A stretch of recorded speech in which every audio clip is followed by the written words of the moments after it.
Heartbeat.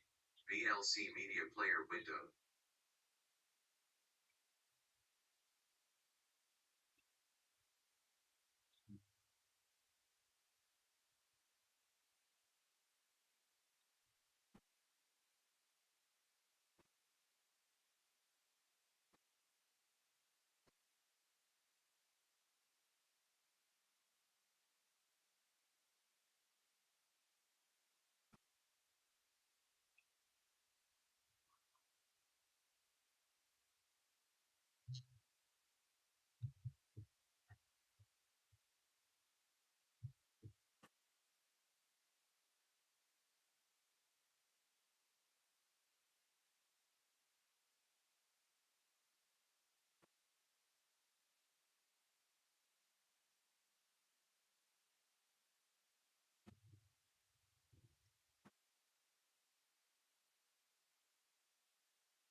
All right, next one.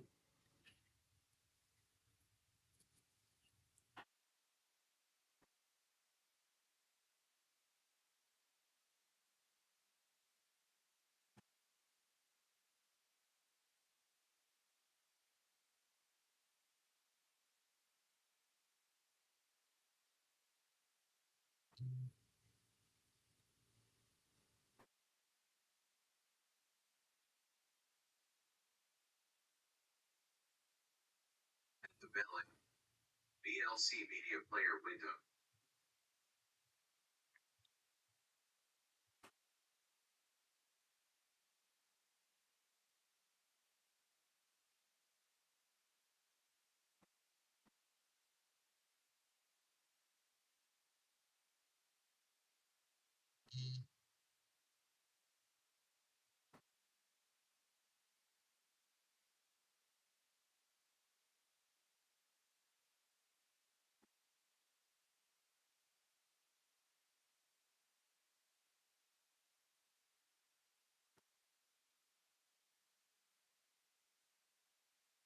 And Redicus is broken.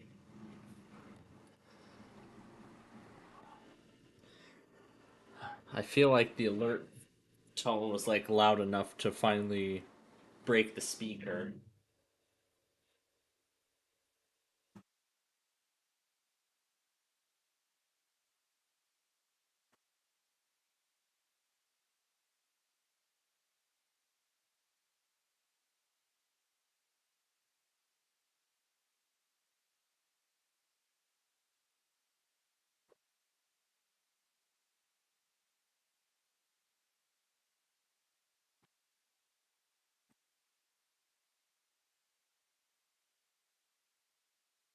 It's not going through. Oh, it is going through.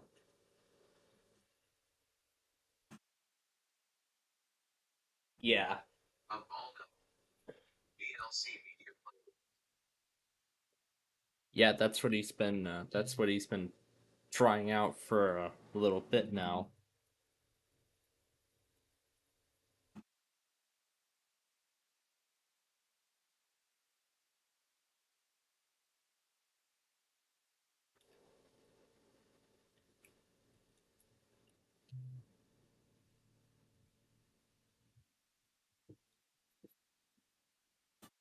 All right, 2 more for June.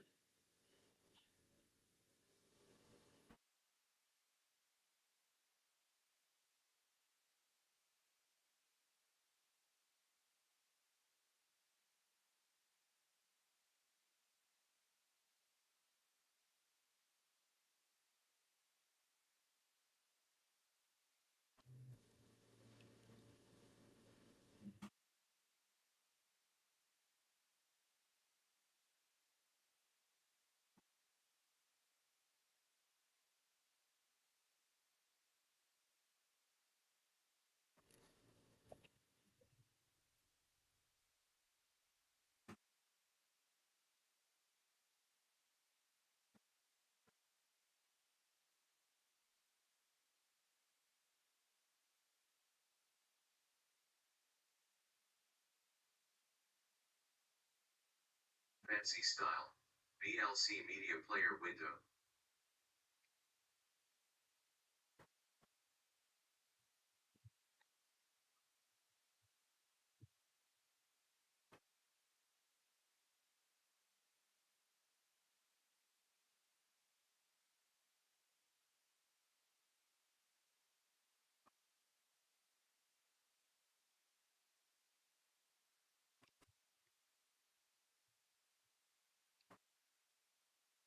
I see KUOO just tested.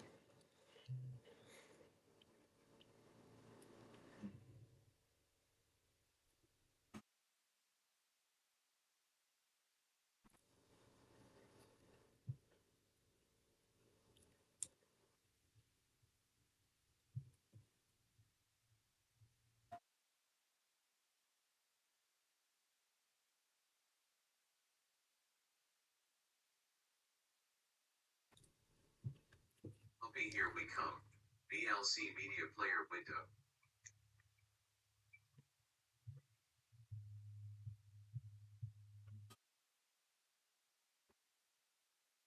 Alright, that's a wrap. Oh, yeah, there's one more for June.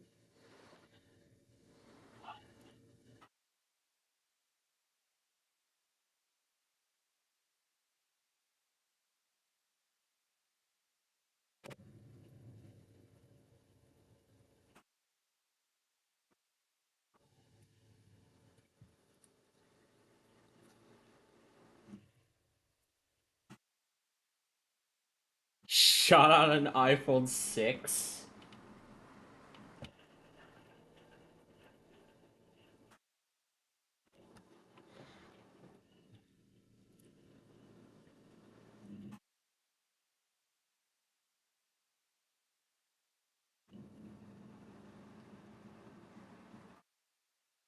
I probably could have stayed on the station for that part, but oh well. Alright, now the KUOO weekly.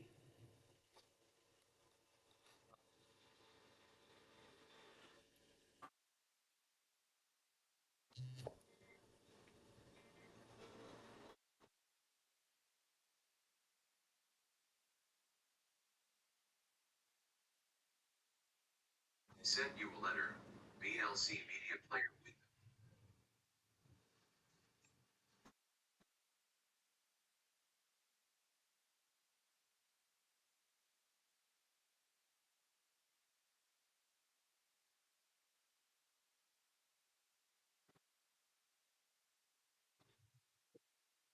Alright, now we go to July.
Abracadabra.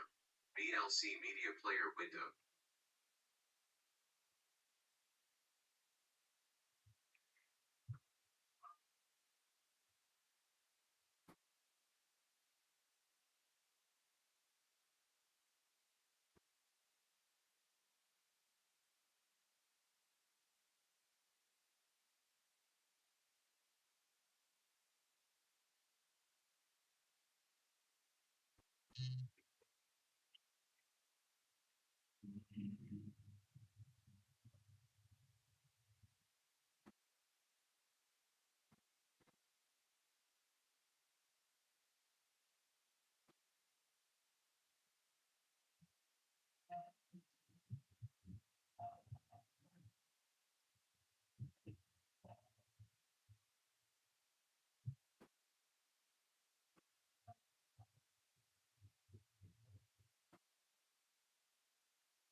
Brand new day.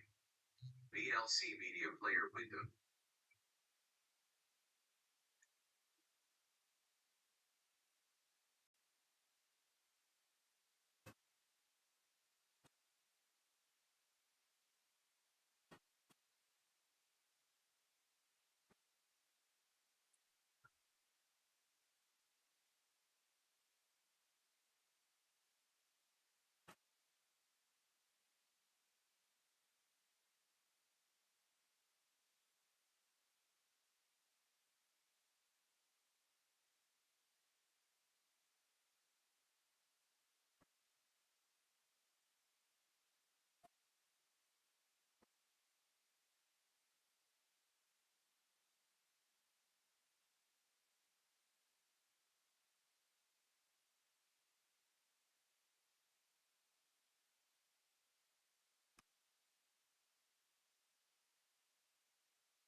She's so mean. VLC media player window.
VLC media player window.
Standard style, casual style, VLC media player window.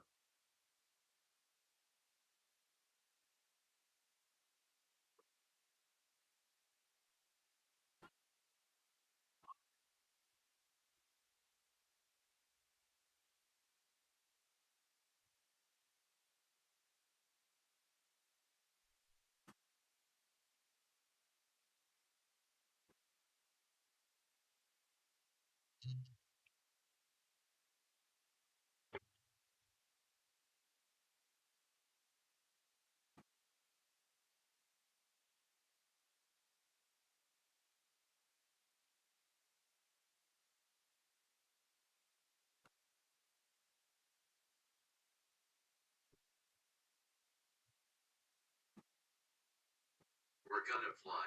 VLC media player window.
Maybe I should have added State College as well.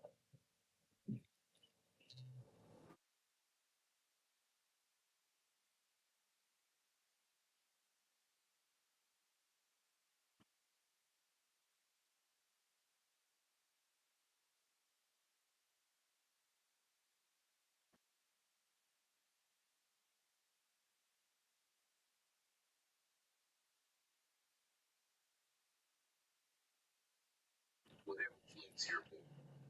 VLC media player window.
Mr. Tree. VLC media player window.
Check it out.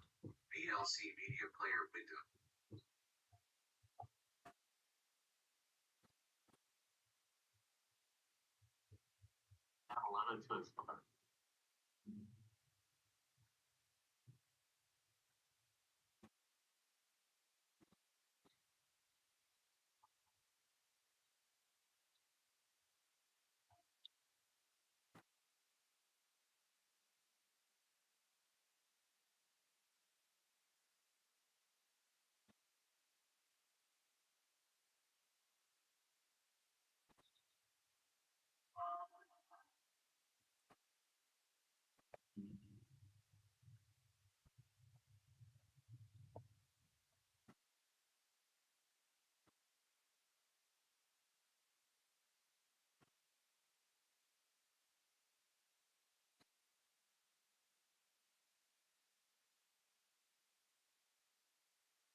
We got good taste.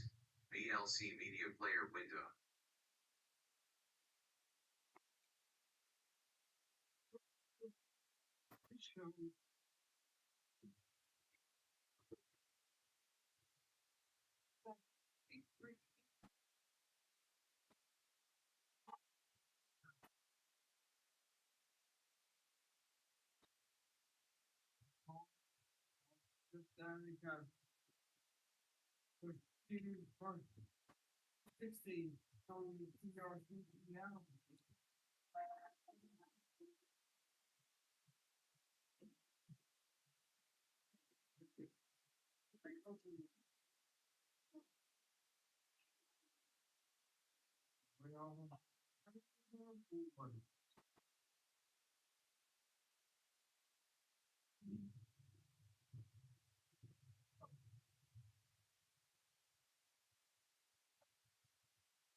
Yummy in my tummy. VLC Media Player window.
ACOM. VLC media player window.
Heart rate play.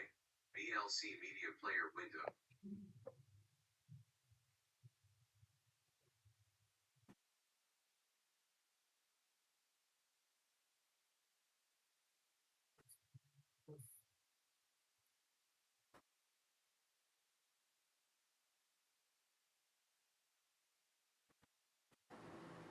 Oh, there we go.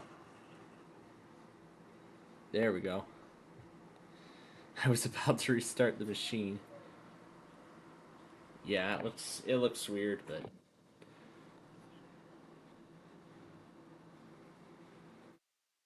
there we go.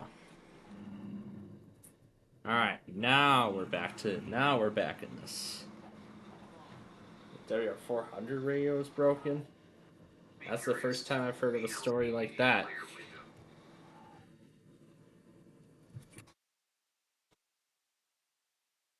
Hope he didn't bust this. I hope he didn't blow out the speaker on that one. Or furthermore, I don't know if he plugged in the wrong adapter voltage, which pretty much blew the fuse and therefore the radio would stop working.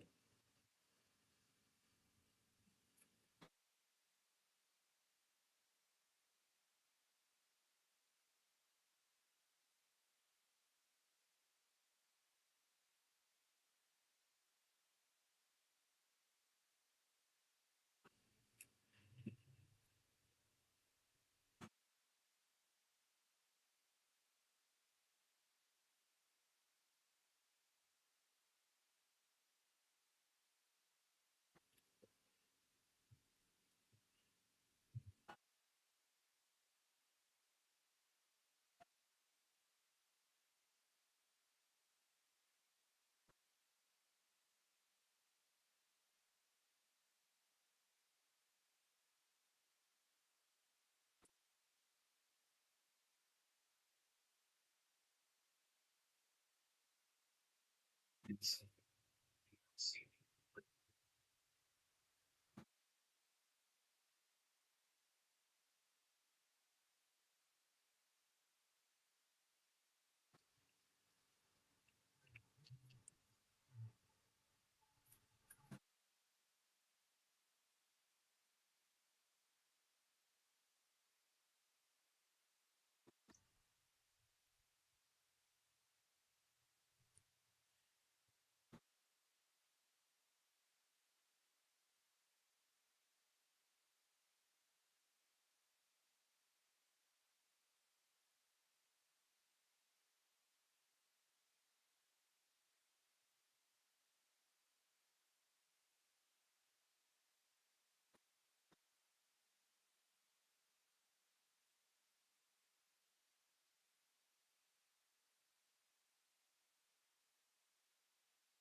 No, me TV FM. I gotta try that again.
I want the pen today.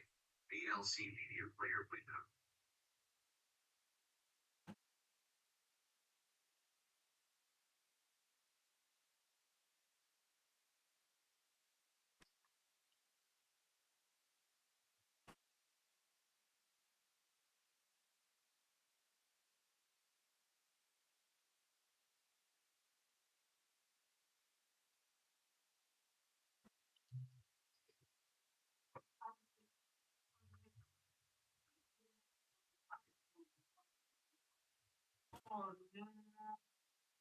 Alright. That's where we're stopping. Alright, so that's where we're stopping in terms of Wheel of Fortune. Because we do have some catching up to do. Actually, that test we're gonna go take care of after we get this flash flood warning here. So. Oh wait, why am I shutting down Vista? We're not supposed to be shutting it down. Well, we're gonna shut it down right now. But actually, I'll just go ahead and turn it right back on. I'm gonna get this and go back on VTV FM. I'll actually also replace the clip of the KUOO test as well.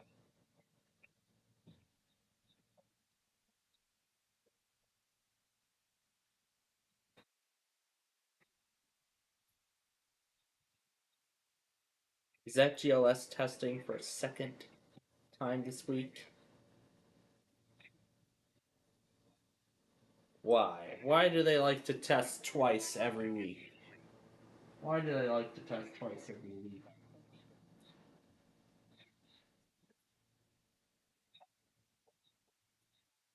I don't know. Well, that we're going to take care of as well.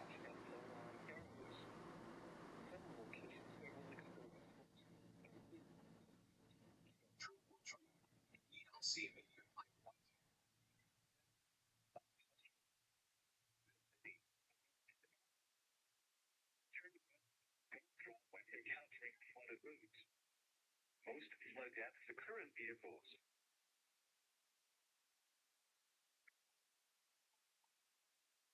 All right. Starting up here.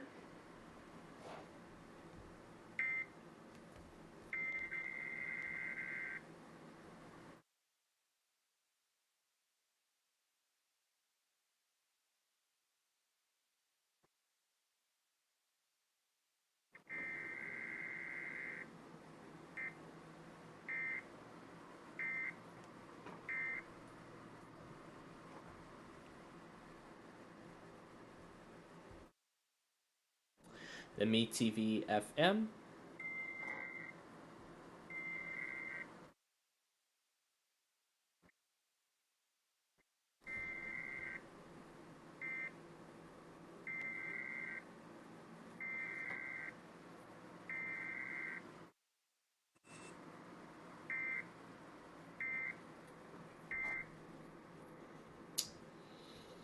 And finally,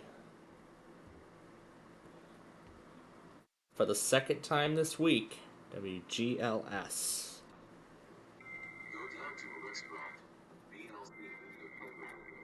Should be everything then. What message did he pin? Oh, he pinned a flash flood warning from earlier this morning.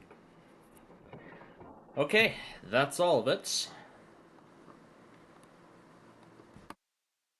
I just want to make sure that I didn't miss anything else.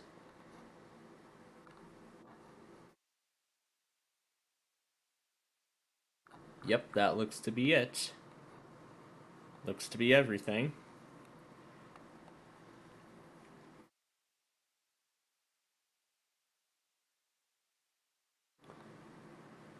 So let's switch that out now with the Monopoly disc. Yes, but I'm gonna plug in the drive where the disc exists.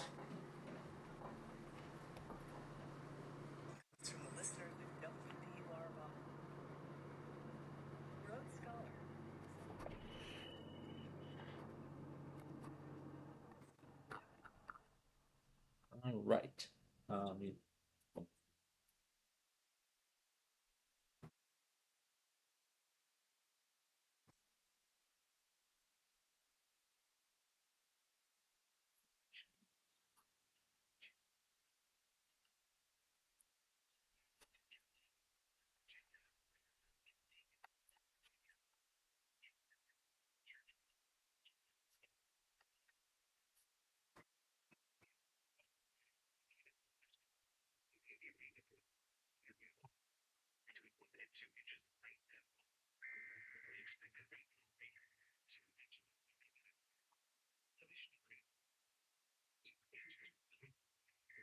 The weather, VLC media player window. So then we will finish all those puzzles from Big John's Wheel of Fortune. We'll finish all those up on next Wednesday's show.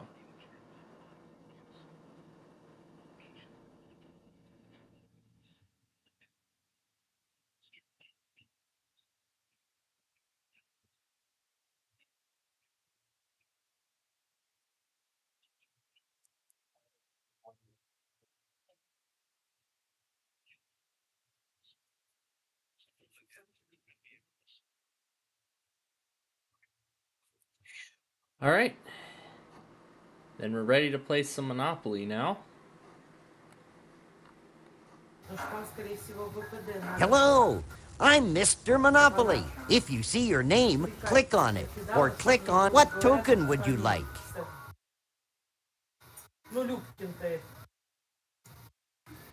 Let's do the So, car. add more players? Actually, let's do the boat for a change. Let's Now, start first, over. if you see your name, pick a token, any token. Be the battleship. So, add more players. What's the strength of this computer? Which, all right then. Add well, and you can. How tough do you want? And all right then. Well, and all right then. How tough? And when everybody's ready, which board would you like to play This on? is the first time we're playing since our return. Play with the classic We're gonna play Monopoly Seattle. rules, or add some custom features? Lots of custom features. Oh, first of all, it's going. This. Try to shorten the game as much as possible. Мы когда всей группой переписывали эту, говорю, как ее называют, контрольную по высшей математике. Hotel. Там просто Okay. глоток у тебя The game starts now. Battleship, full speed ahead. Cast off! KHP first.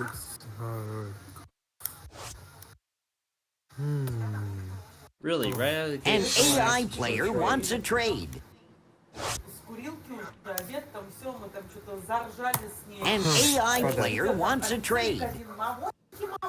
Такой, это самое такой, здравствуйте, как It's a done deal. сегодня хорошим настроением. Мы такие, Eater from Decatur. день после отдыха, Belgium. это практически You'll have to do better than that to sink me. Понял? This will be so much fun.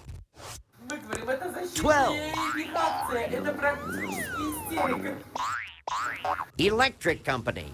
That doesn't scare me. 11.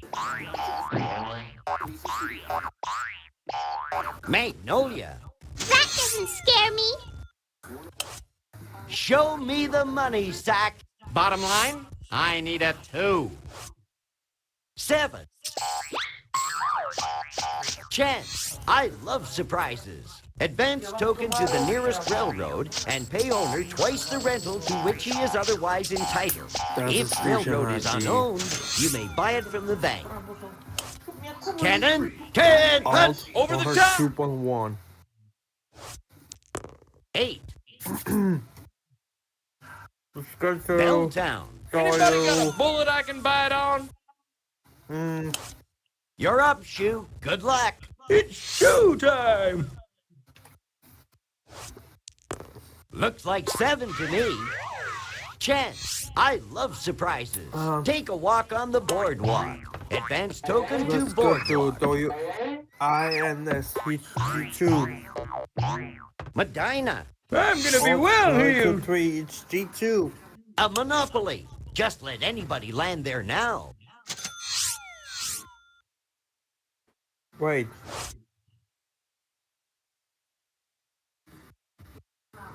An AI player wants a trade. Here is. A computer opponent is proposing a trade. FNH21. A computer opponent is proposing a trade. SEM. A computer opponent is proposing a trade. News. An AI player wants a trade. Wait. Looks like the deal's off. The hell? Wheelbarrow, good luck. You're up. Wait. Let's do it already. WTOP. 11. Green Lake. I'm tough. I can take it. Блять, мыться, блять, ты чё? Что это такое? А, ёпта! Да я готовил, блять, ужасно, блять! Battleship, full speed ahead. Вопрос 0.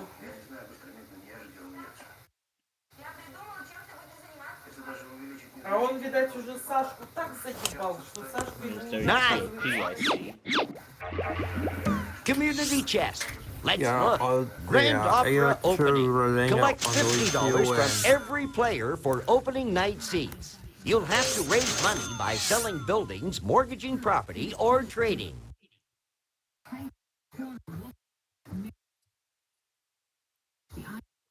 Thimble, you're up. 9. Seward Park. Green goes well with my eyes. Sure. First class. Until 7 o'clock. Roll the ivories. 8. Looking great. Until 7 o'clock. Magnolia. Not the best you can do.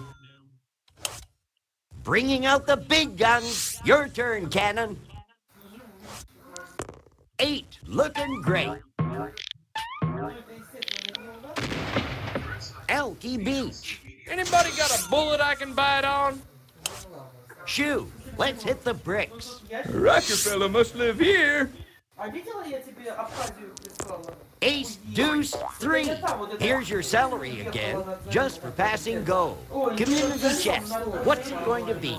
Advance to go. Collect $200.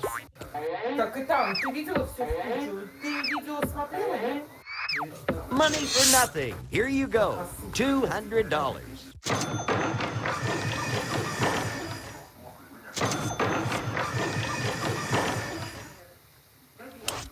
It's Wheelbarrow's turn.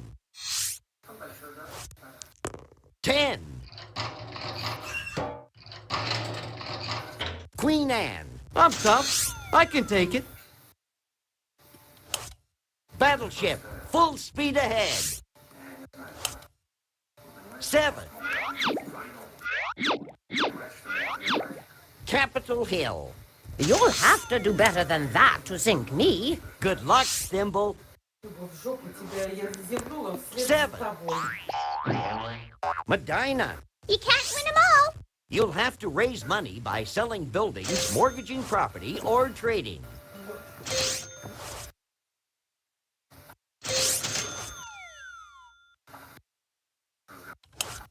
'Sack of money. Roll those dice.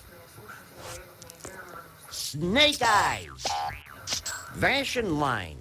Not the best you can do.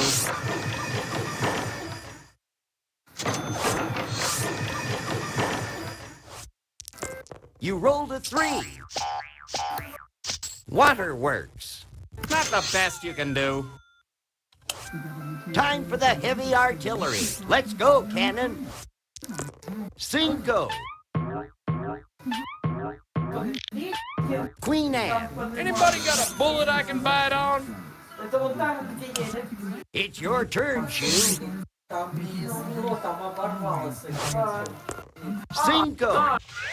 Bremerton line. Back in my day, this would buy you a good meal. It's Wheelbarrow's turn. 8. Looking great. Madison Park. Cool. Looking fine. I'll bite.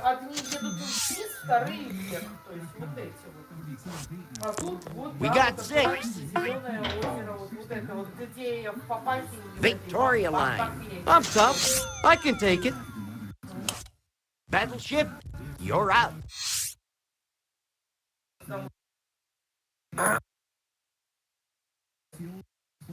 Unfortunately, still some hydraulic fluid closure of the outlet hole. Вот только одно, что за стеклянный мост. Traffic is jammed out of Silver Springs. Railway is empty. Единственное, что может... An AI player wants a trade. Может, как в Китае, вот этот, который стеклянный. It's a done deal. Там ничего не было такого. Eater from Decatur. Seward Park. Well, this is a safe harbor. Good luck, Thimble. 11. Around the board again. Here's your $200. Just a visit this time. Please hold. Are you still there?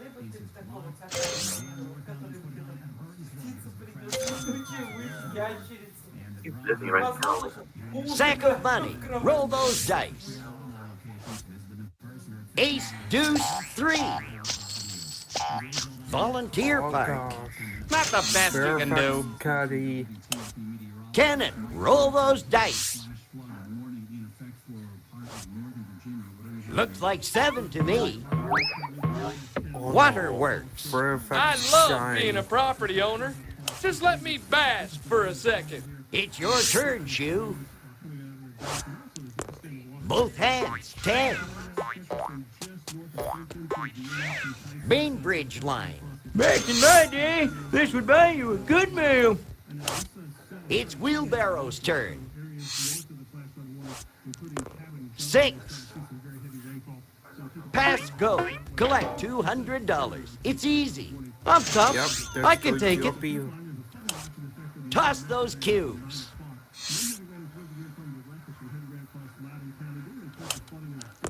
Niner. Around the board again. Here's your $200. You'll have to do better than that to sink me. Thimble, you're up. Looks like 7 to me. Community chest. What'll it be? Pay out or be paid? Christmas fund matures. Collect $100. Sack of money. Show us what you can do. Looks like 7 to me. This high living has its price. Bringing out the big guns. Your turn, Cannon. 9.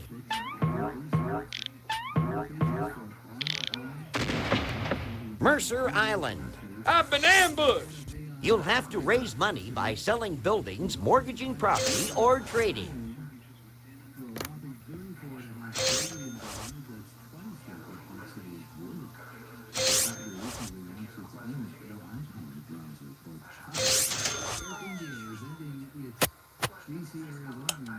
Okay, Shoe, roll those dice. Niner.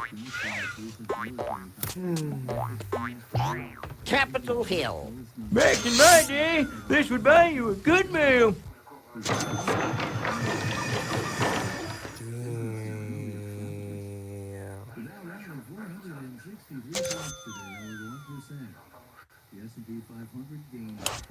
Wheelbarrow, toss those dice. Looks like 7 to me. Belltown. I'm tough. I can take it. Battleship, full speed ahead. Lucky 7. Belltown. You'll have to do better than that to sink me. Thimble, you're up. 8. Vashon Line. I own this, don't I? Cool. An AI player wants a trade.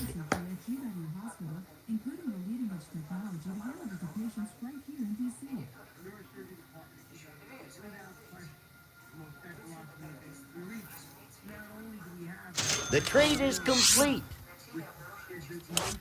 Sack of money. Show us what you can do. 11. Around the board again. Here's your $200. Pike Place Market. Not the best you can do. You have control of the dice, Cannon. We got 10. Another turn around the board, another $200. Jan, let's see what it is. Pay poor tax of $15.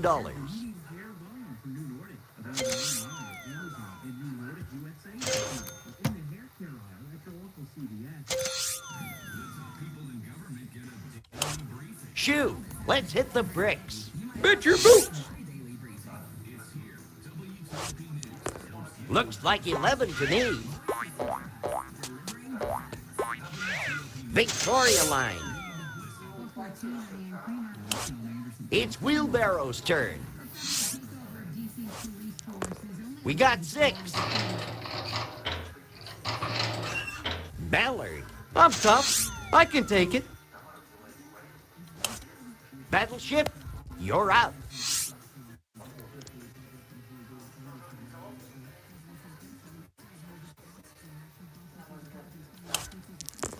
Five. Fremont. You'll have to do better than that to sink me. Good luck, Thimble. Looks like 7 to me. Seward Park. I own this, don't I? Cool. Sack of money. Roll those dice. Looks like 7 to me. Elky Beach. Not the best you can do. Cannon, roll those dice. Looks like 7 to me. Ballard. Anybody got a bullet I can bite on? A computer opponent is proposing a trade. Negotiations have been suspended. Sorry. Okay, Shoe, roll those dice. 4. Medina. Home, sweet home. It's Wheelbarrow's turn. 8. Chance, let's see what it is. Get out of jail free. This card may be kept until needed or sold. Battleship, you're out.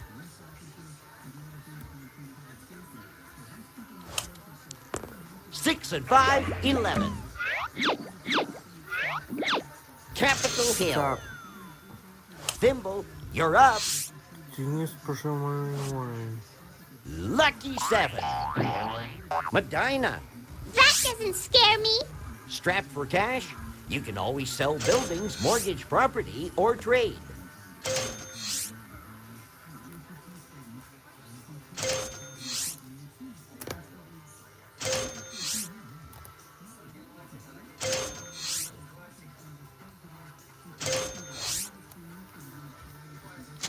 It's all over for this gal.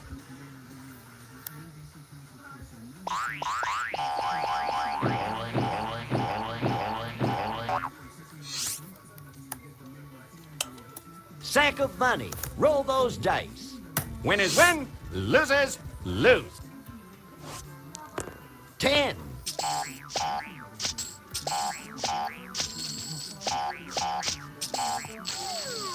Laurelhurst. Not the best you can do. Bringing out the big guns. Your turn, Cannon. Боже мой, бабушка. Looks like 7 to me. Queen Anne. Anybody got a bullet I can bite on? You're up, Shoe. Good luck. 10. Here's your celery again, just for passing go. Pike Place Market. Back in my day, this would buy you a good meal. It's Wheelbarrow's turn. 5. Madrona. Wicked. Very nice if I do say so myself. Whose turn is it? Come on.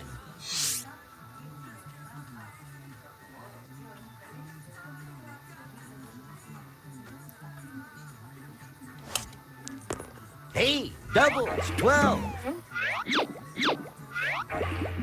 Chance, I love surprises. Advance to St. Charles Place. If you pass go, collect $200. Here's some easy money. Green Lake. Both hands, 10. Queen Anne. You'll have to do better than that to sink me. Playing is good. Winning is better. Lucky 7.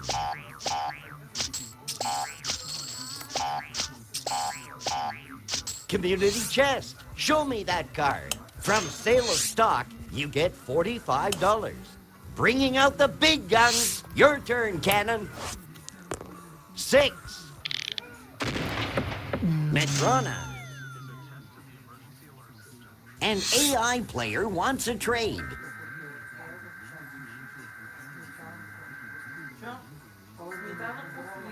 Uh-oh, the trade is canceled.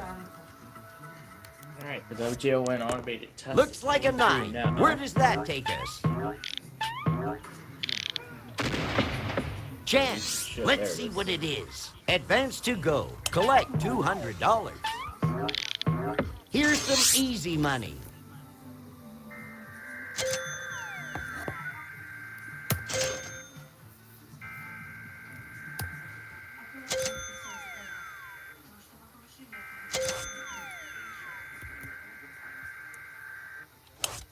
Shoo, let's hit the bricks. We got 5. Ballard.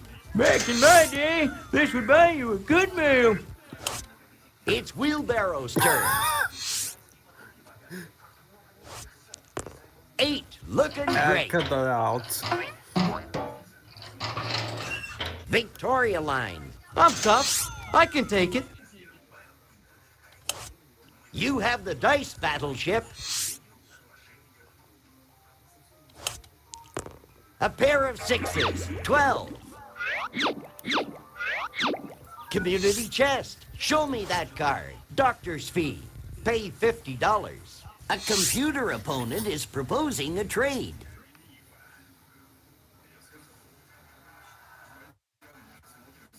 Negotiations have been suspended. Sorry. Doctor's fee. Pay $50.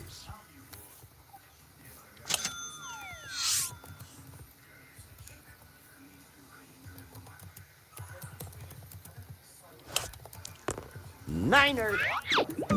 $200. That's easy money. Community chest. Let's look. Income tax refund. Collect $20. Show me the money, Sack.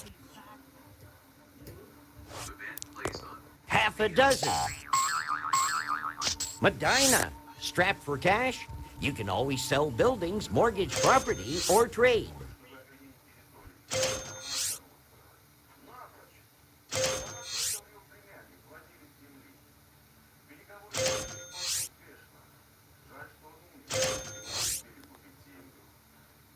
He who fights and runs away lives to fight another day.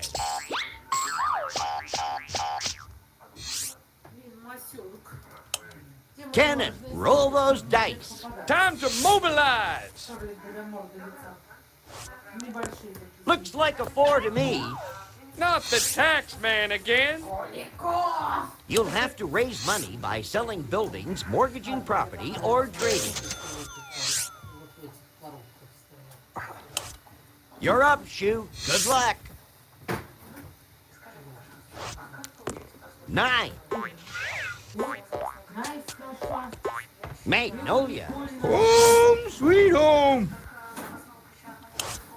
Wheelbarrow. Good luck. You're up. 9. Here's your salary, $200. I don't mind paying out, as long as I got it.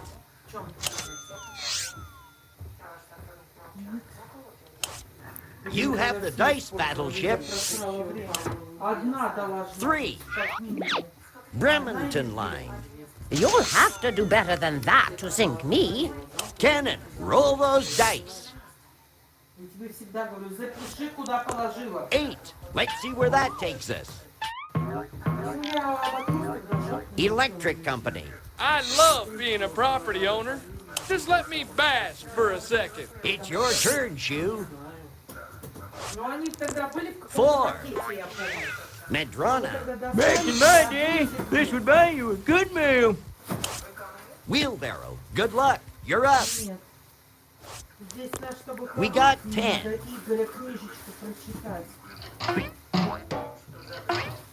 Ballard. I'm tough. I can take it. Both hands. 10.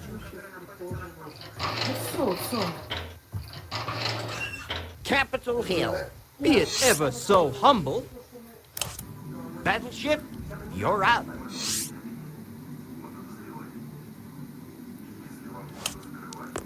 11. Elky Beach. You'll have to do better than that to sink me.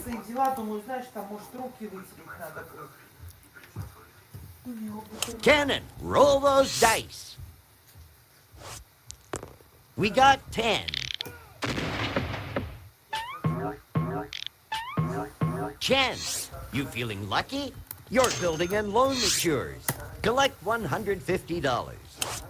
It's your turn, Shoe.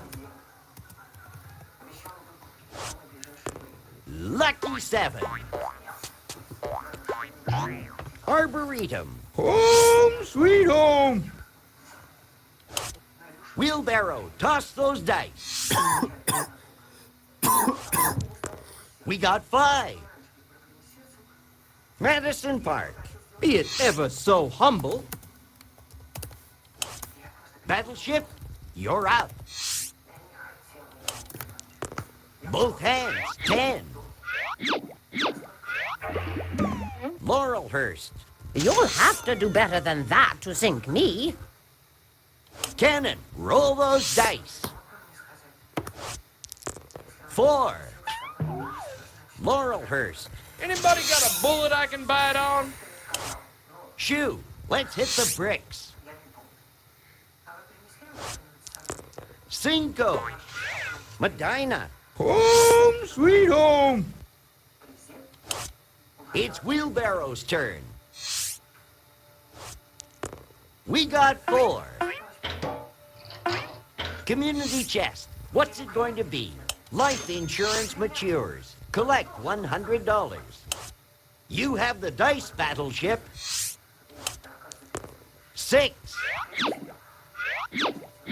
Seward Park.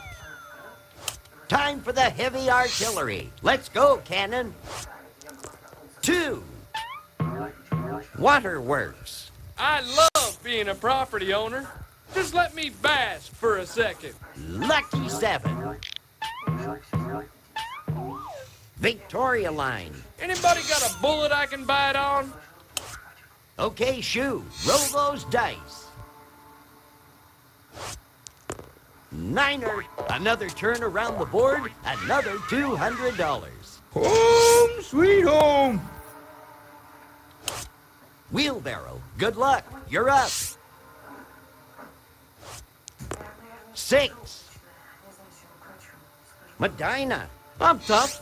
I can take it. you'll have to raise money by selling buildings, mortgaging property, or trading.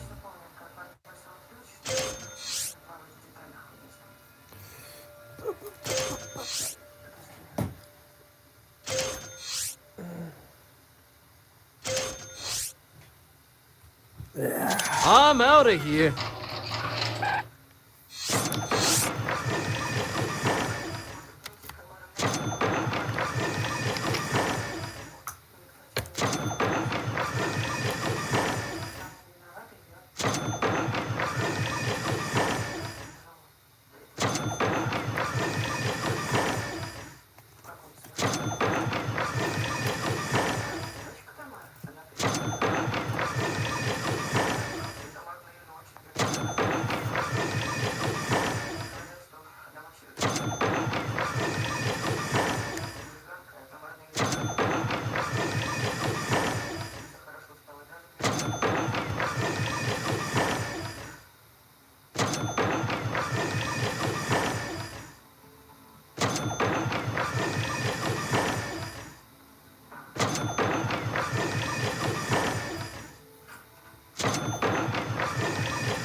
Roll the ivories.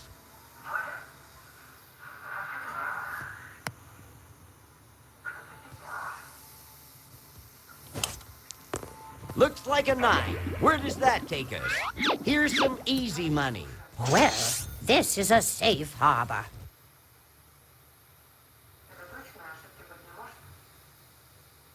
Cannon, roll those dice. 9er. Around the board again. Here's your $200. Not the tax man again.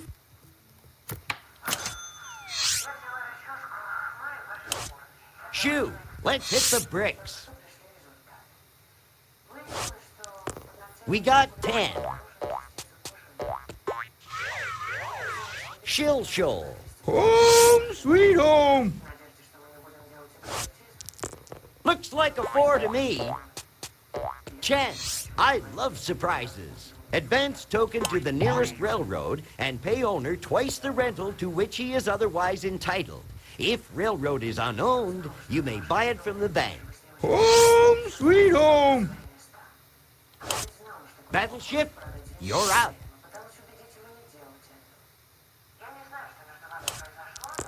You rolled a 3. You can't hide from the tax man. Whose turn is it? Come on. You rolled a 3. Chance, I love surprises. Go to jail. Go directly to jail. Do not pass go. Do not collect $200. Good place to lay low for a while. Shoo, let's hit the bricks. Looks like a 4 to me. Madison Park. Home sweet home. Battleship, full speed ahead.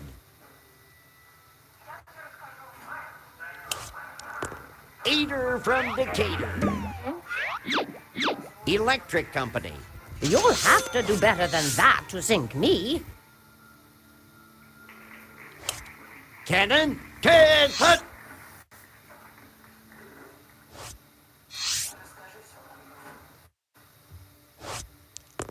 Eight. Let's see where that takes us. It's your turn, Shoo. We got 6. Victoria Line. Home sweet home. Battleship, you're out.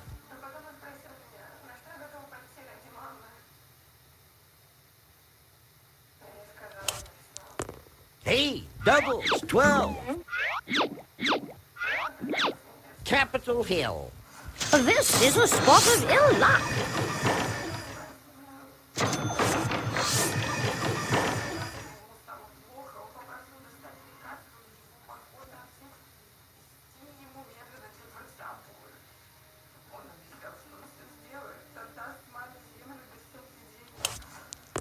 Eater from Decatur. Seward Park. This is a spot of ill luck.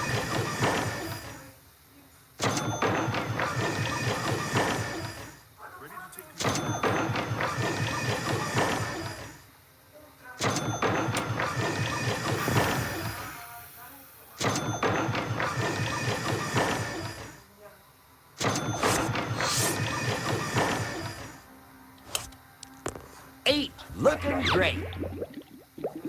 Pass go. Collect $200. It's easy. Cannon, roll those dice.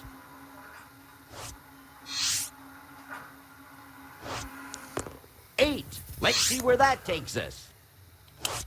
It's your turn, Shoo. 9. $200. And you didn't even do anything. Can't you wait? See if I care. Short of cash? You'll need to raise some money then.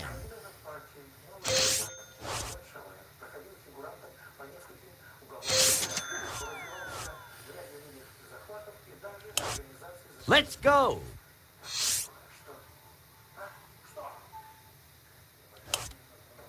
You rolled a 3. Harbor Island. I own this? Oh, why? Of course I do, yes. Cannon, 10 foot.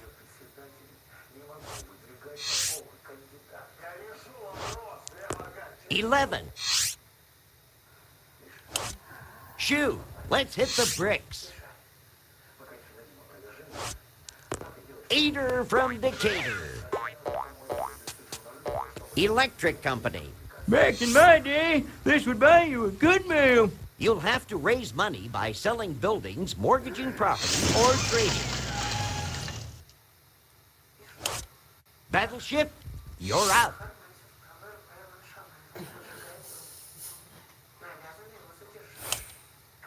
$7. Bad luck for you. I'm just visiting.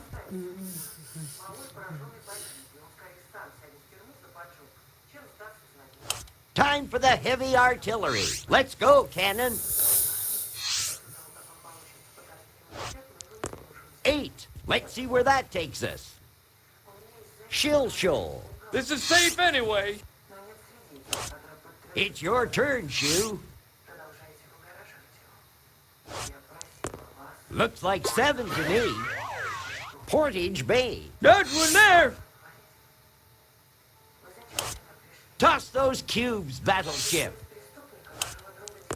8. Looking great. Shill Shoal. Well, this is a safe harbor. Let's get going. Looks like 7 to me. Vashon line. This is safe anyway. It's your turn, Shoe. 8. Madrona. Home sweet home. Battleship. Full speed ahead. Both hands. 10. Waterworks. You'll have to do better than that to sink me. Bringing out the big guns. Your turn, Cannon. We got 6. Volunteer Park. Anybody got a bullet I can bite on? You'll have to raise money by selling buildings, mortgaging property, or trading.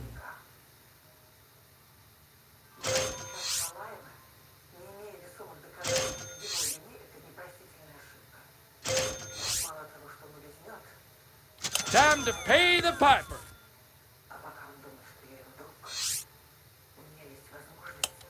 Shoe, let's hit the bricks.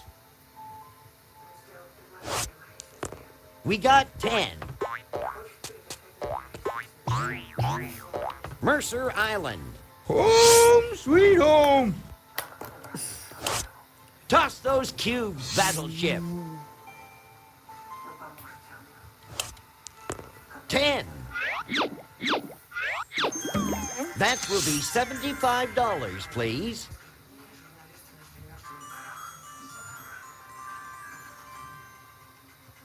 It's your turn, Shoe. Lucky 7. $200. And you didn't even do anything. Get you in, see if I can.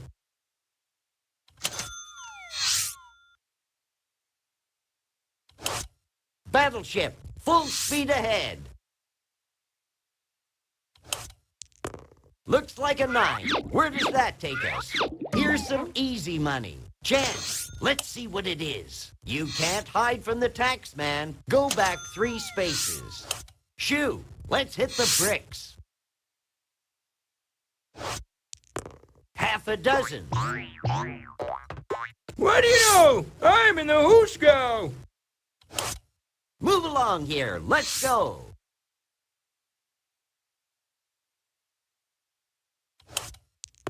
Eight. Electric company. Luckily, there's more where that came from. Okay, Shoe, roll those dice. Looks like 7 to me. Community chest. What'll it be? Pay out or be paid? Go to jail. Go directly to jail. Do not pass go. Do not collect $200. At least I'll get 3 squares a day. Battleship, full speed ahead. Half a dozen. Shill shoal. Okay, Shoe, roll those dice.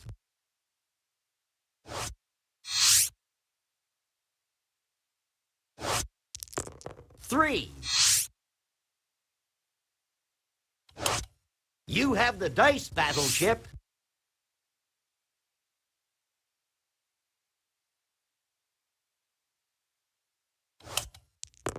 Looks like a 9. Where does that take us?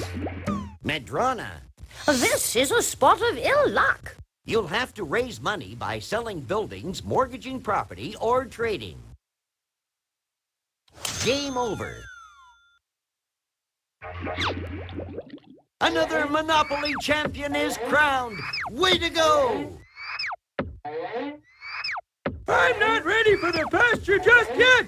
Would you like to play again? Absolutely not. Now, first, want to play over a network or just a local game? No, I just said we're not playing again. I just said we're not playing this again. Oh, here's another video of the Windows 10 security update. On a compact PC with a bunch of different labels. I hope that's on an SSD.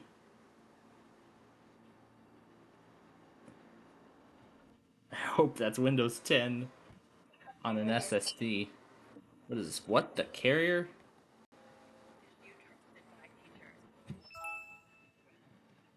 So wow, we got through Monopoly pretty fast, didn't we?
Trying to carry the bird in his hand.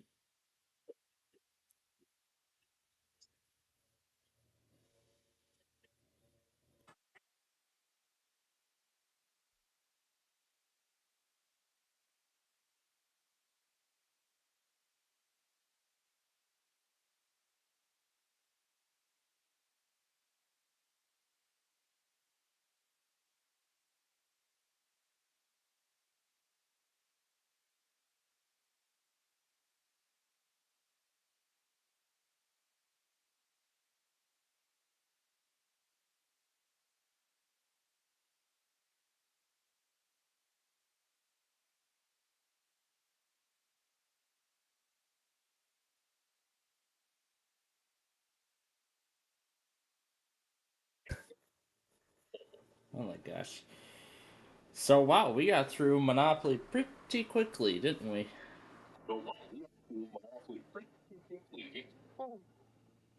But now we have some more catching up we gotta do.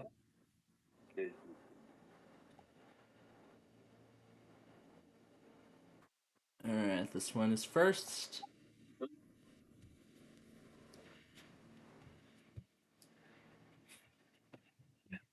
Let's play around with Tom and Ben now.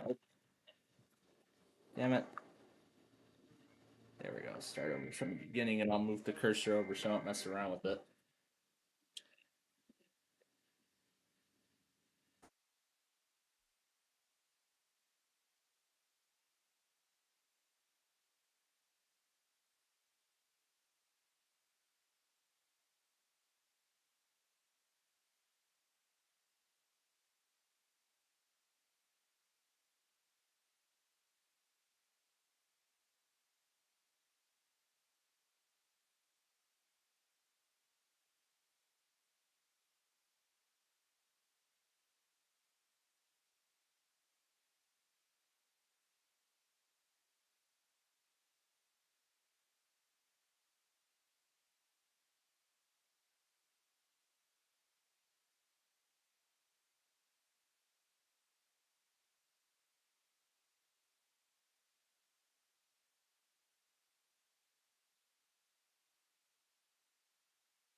Alright. There's one more piece that we need. That is this test that showed up in the secondary.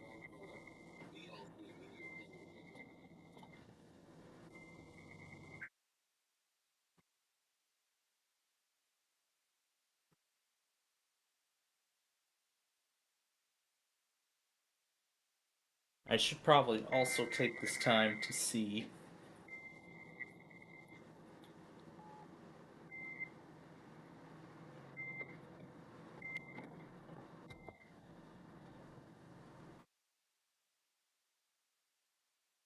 Alright, so we'll do another,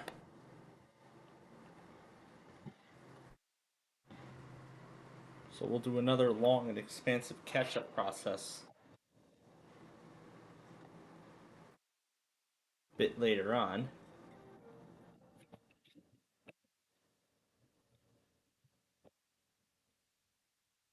What is this?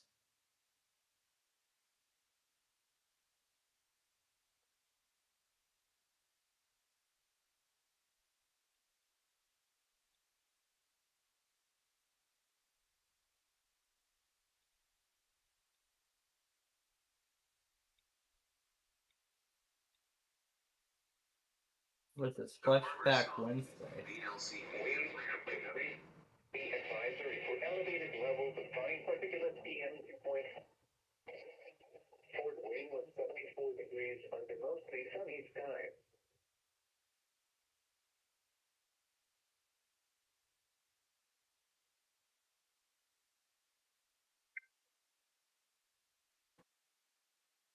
Let's see what we can put Tom and Ben through. I don't think we can put them through much. Oh yeah, the random character thing. Let's put them through that.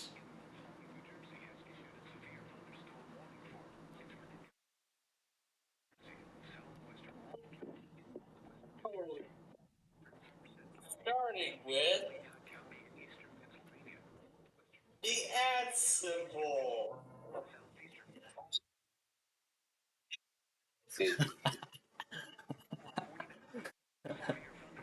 Starting with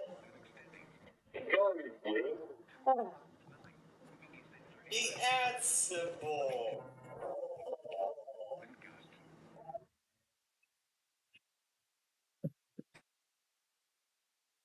With the @ symbol.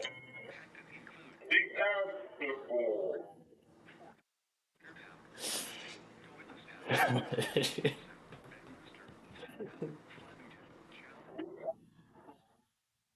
The @ symbol. the @ symbol.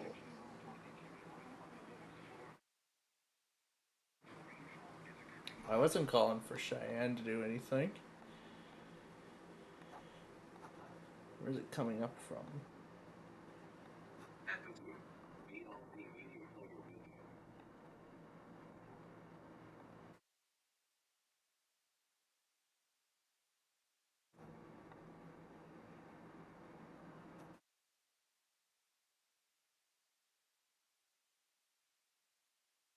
I think part of it got upgraded, did it? But we can still go back on it. Yeah, I guess we can, so.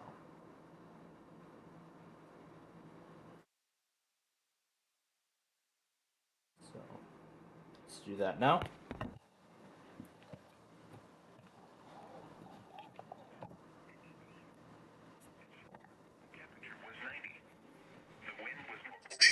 Symbol.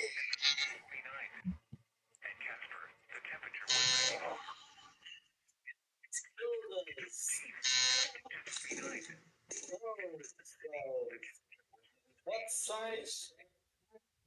Let's call it Tilda.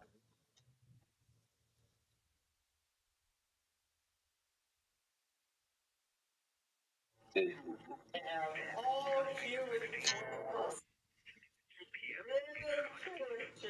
that are letters. All human characters that are letters.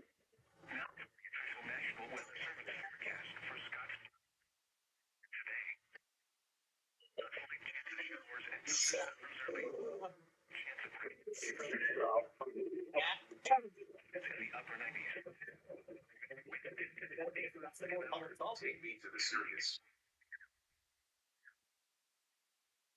South winds 5 to 15 miles an hour. Let's call the accident right now. What?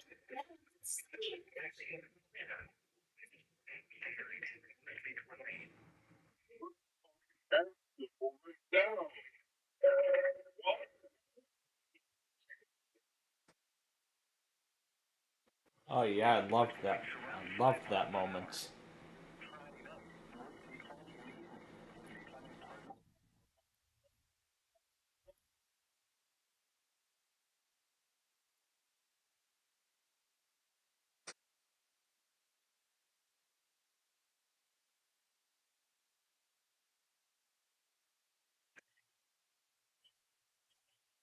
Let's start with a 4.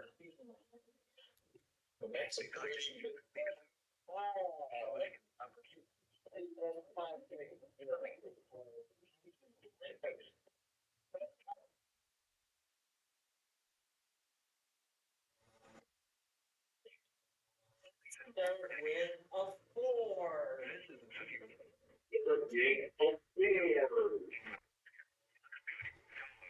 Sheridan and Sue.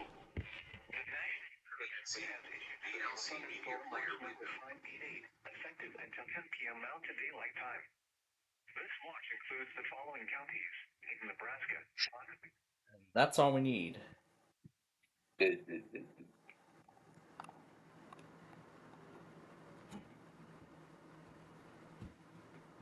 Once it loads, if it will, there we go.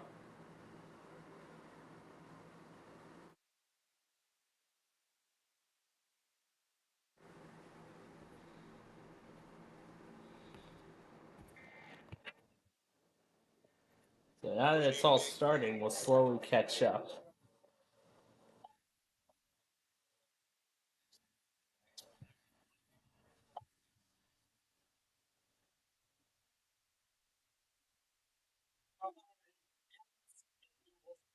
$6,900. No, thanks for that plan.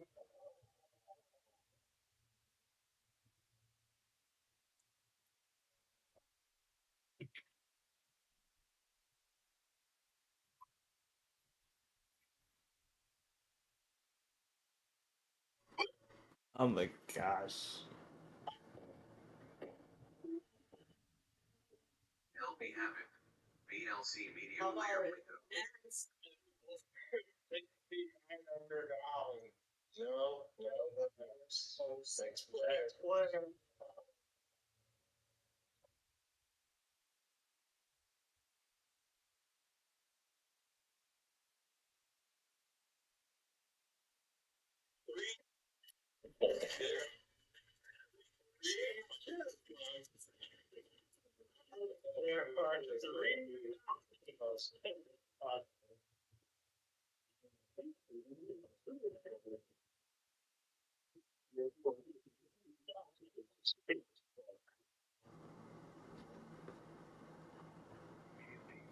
Is that it? Oh no, there's still more. Of course there's more.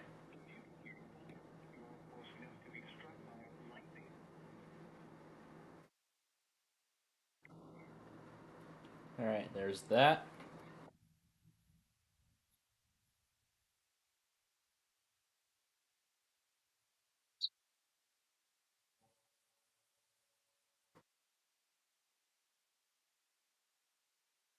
This one's next. This one comes next, and this is the one after that.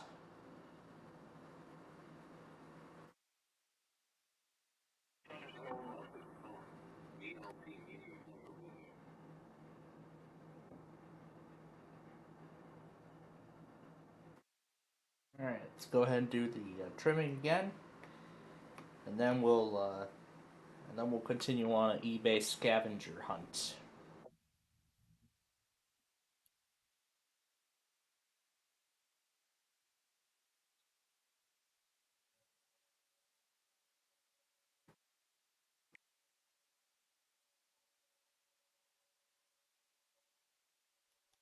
there's today's episode of Sorry.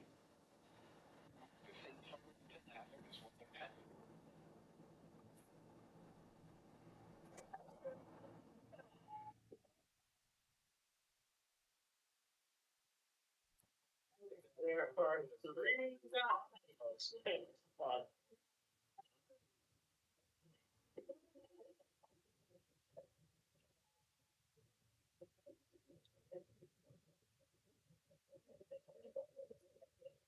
Three guys.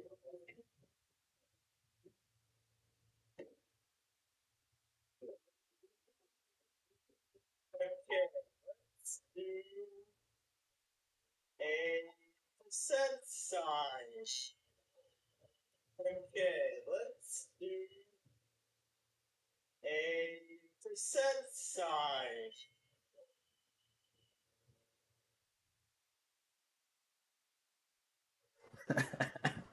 Okay, let's do a percent size. VLC Media Player window. Real mayonnaise, made with eggs from right here in the Midwest. Real good ingredients, real good taste.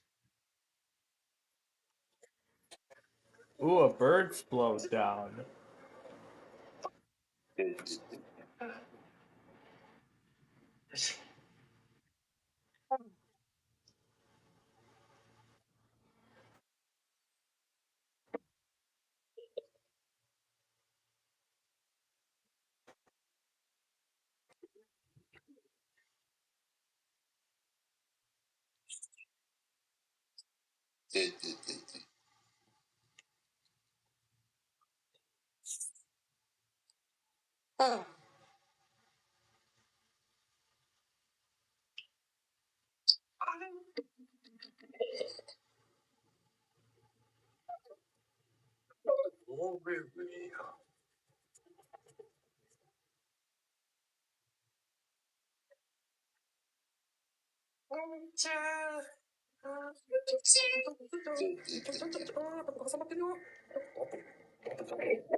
VLC Media Player window.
I'll tell you this.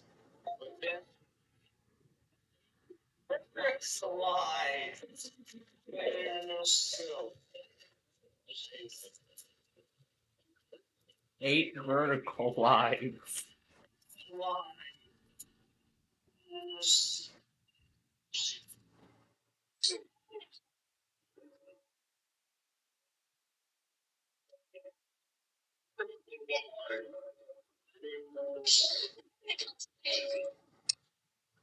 Oh my gosh.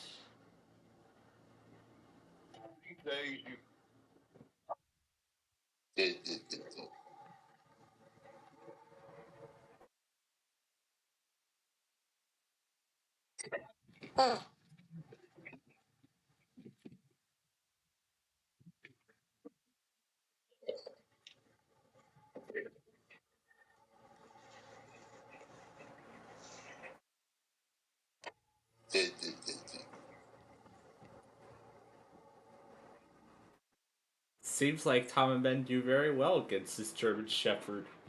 Seems like Tom and Ben do very well against this German Shepherd.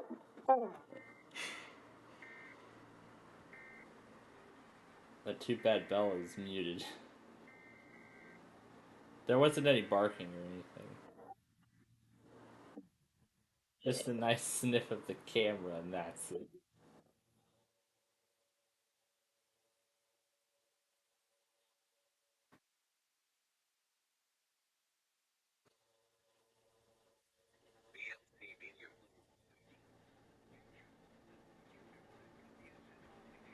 There's its eyes. It was the only video from that set that got complete sound.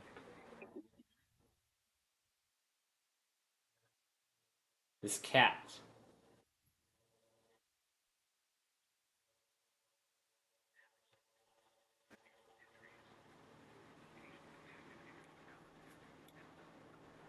There haven't been many more additions to the Pet Showcase since.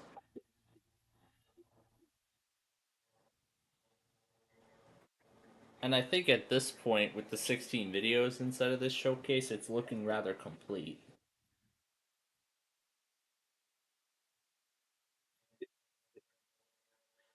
It's looking rather complete. Unless I want to shoot new footage for it.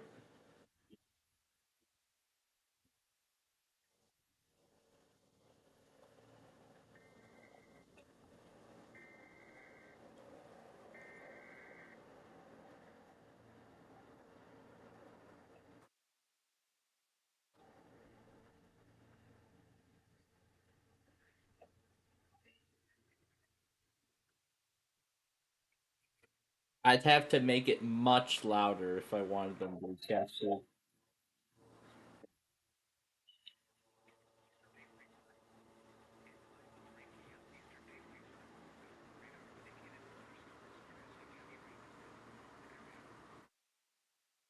In the desert. VLC Media Player window.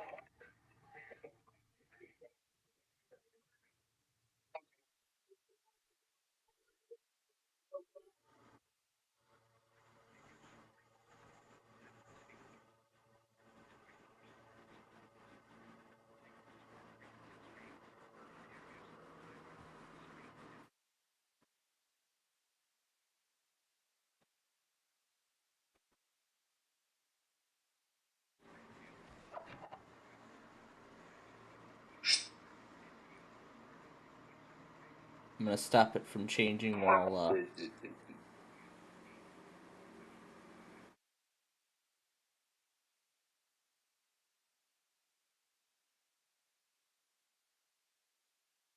just in case I hadn't turned that automation back on.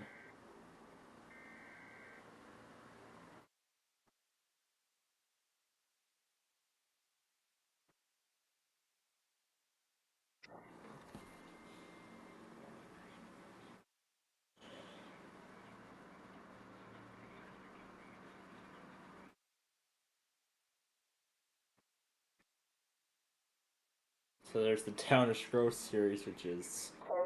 So now Downish Grove is officially at 40 episodes.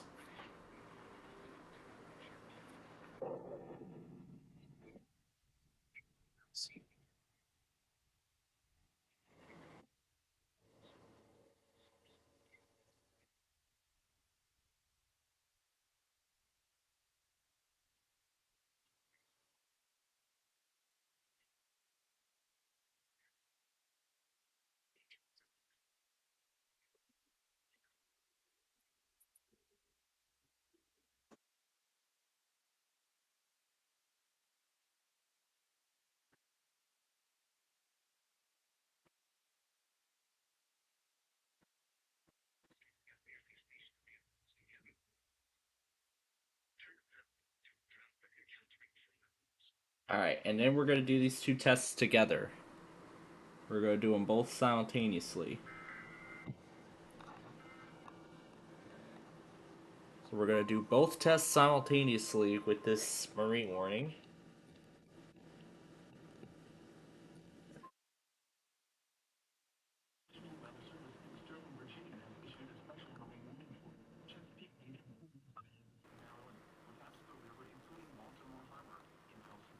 Oh, actually, I got a better idea. If they're all here.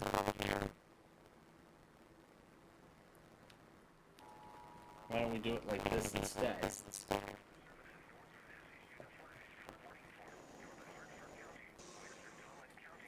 I know it's not the most reliable, but it's going to be the best thing we can do.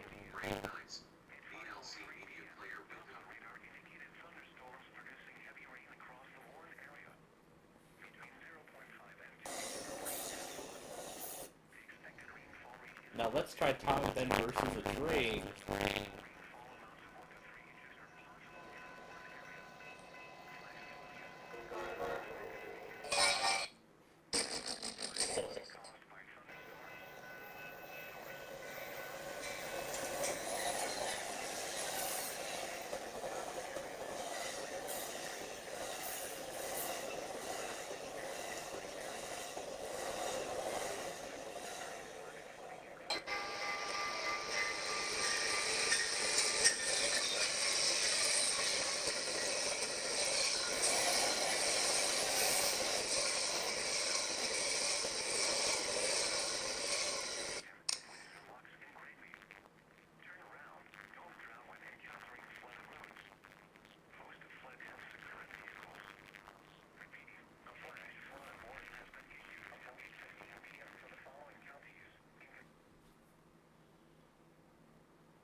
This one's next on the list.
Alright, still got a few more.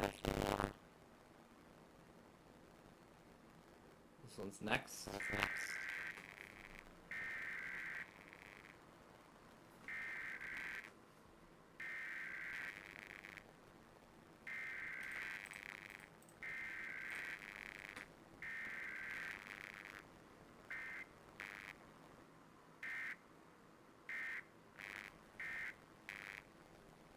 And lastly,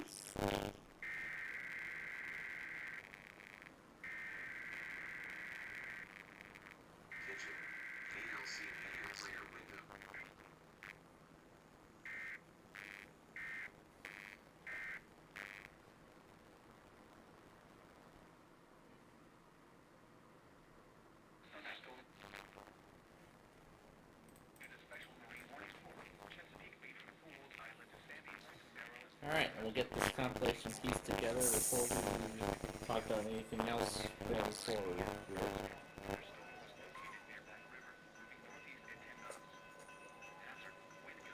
Yeah, this was a fun Tuesday in Dire Scroll, let me tell you. The 5th.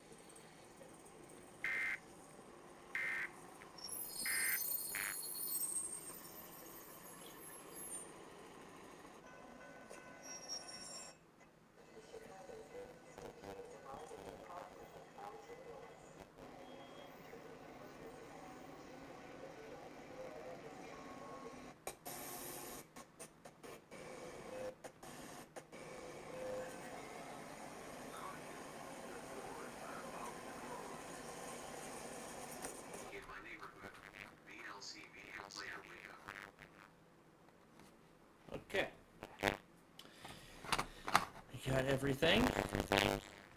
Well, let's pull up the eBay site so we can continue looking at stuff.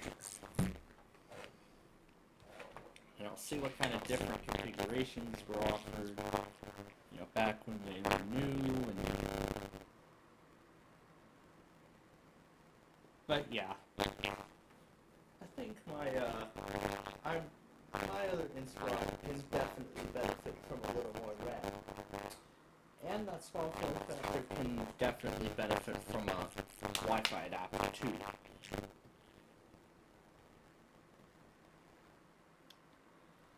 So yeah, that too can definitely benefit from a Wi-Fi adapter, so everything is always on.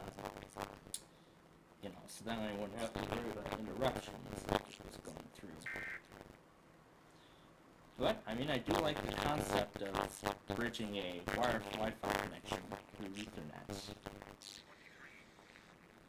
Considering Ethernet is probably its only mode of internet communication, as there's no, but while there is a Wi-Fi slot inside of the motherboard, no Wi-Fi card was ever installed in it, which is a bit disappointing.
ALC media player window. The National Weather Service has it. 4:57 p.m. Eastern Daylight Time. The National Weather at 5:03. 5:03. At 5:03. Alright, now we can continue piecing this together.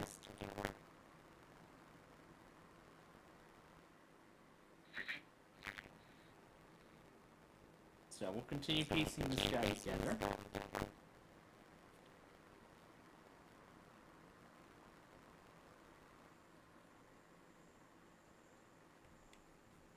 Everything else otherwise is already in place, so...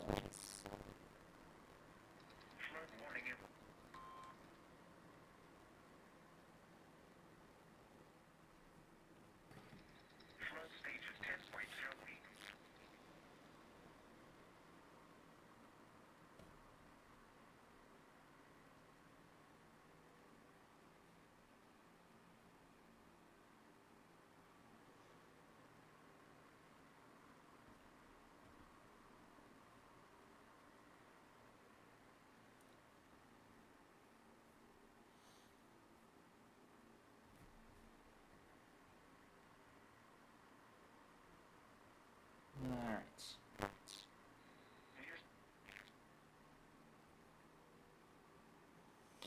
So now we need to do some trimming at the 2 o'clock hour too.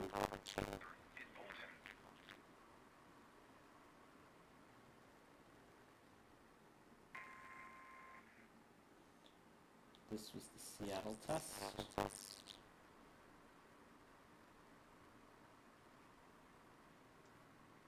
So you want to be a princess? VLC media player window. Now actually I'm going to retake WAO as well. So I'm going to go back and take care of that while we're at it too. So.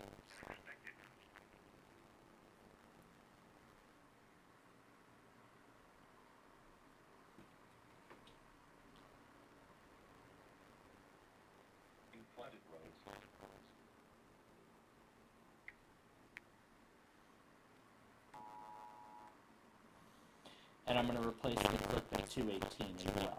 So. Okay, so let's go and do that before we progress on any further with anything else. So up we go to the top of the list.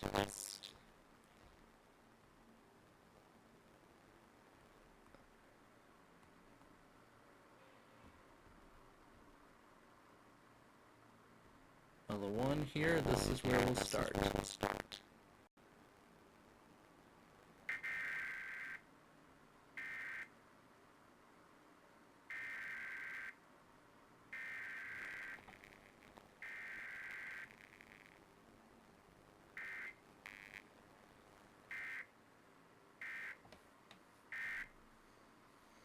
All right. And lastly, WAAO.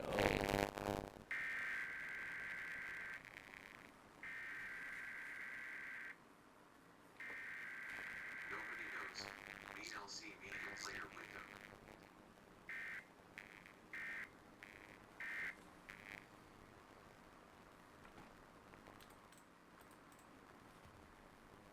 Okay. So those two clips. So those two clips will be respectively replacing what's already there.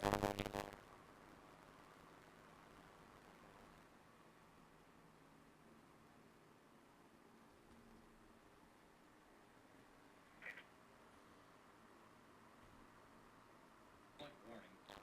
Effective until 6:28 p.m. This one happened at 1:58.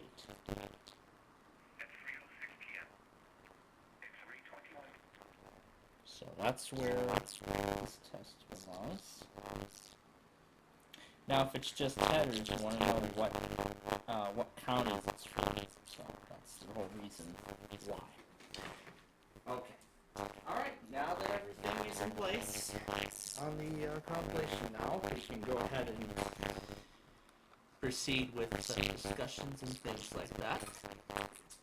So.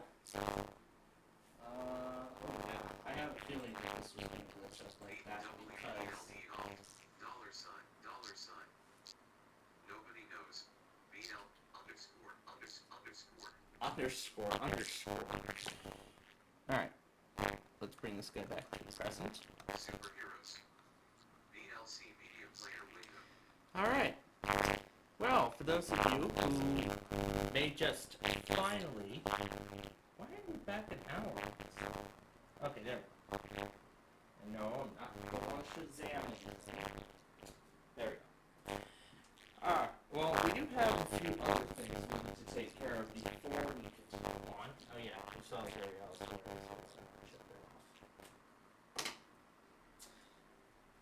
There's a few other things we gotta catch up on here before we proceed. But before I do that, let's catch you all up with where we're at for those of you who may just be joining us, or who may not have remembered what exactly has happened so far. So, as you all may well know, this is the first time in quite a few months that we've been able to do weekly test Wednesdays and right here at home. It's pretty amazing. And I'd say almost all the weeklies turned out pretty well. It all went out well. Yes. Well, as of so far, as of this moment, it has. Why won't Arthur? Why is it not doing picture-in-picture like it should? Huh. probably because it's looking for the matching title. Maybe it's looking for the matching title. There we go. Because now the title matches. Yeah, because now the title matches, so that's why now it's VLC Media Player window.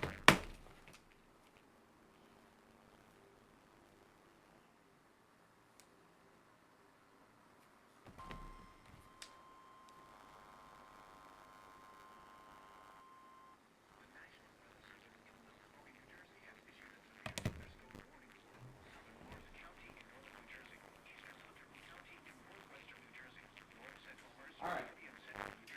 Well, as that's going through, let's run down exactly what had been happening as of earlier today. Let's start there. So, this morning I was actually quite surprised that no other Verizon got their weekly in other than VH04. Now, this was what I was expecting because there would eventually be a marginal risk for severe weather on the northeastern U.S., which actually turned out to be true. This morning, I saw Fort Worth put out a flash flood warning, and it was actually enough for them to postpone their weekly test until tomorrow. Well, depending on how long that flash flood warning goes till, they could do it this evening. But if not, then it will be delayed to tomorrow.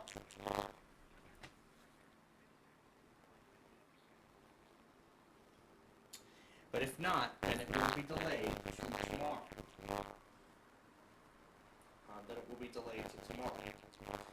And then earlier on in the show, I've confirmed that Melbourne actually dropped the evening test much earlier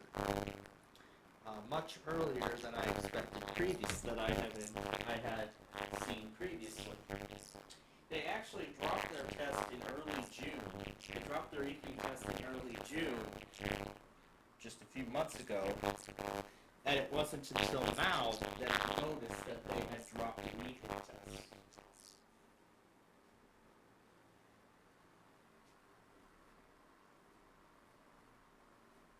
So that was quite a disappointment.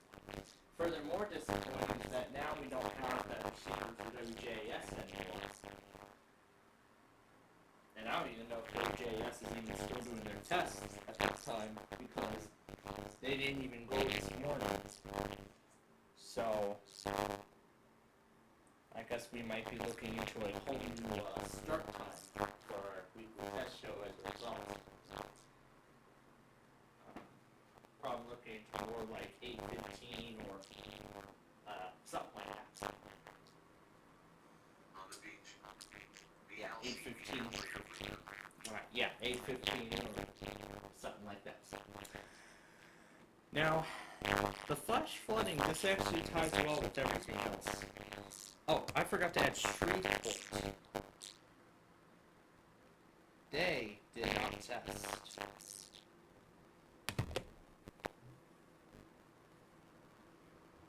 Is it charging? Yes, okay.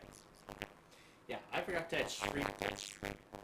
They did not test because of the flooding concerns. I didn't see any statement from them, so I guess that leads me to believe that they delayed it to tomorrow. But guess what Raleigh did?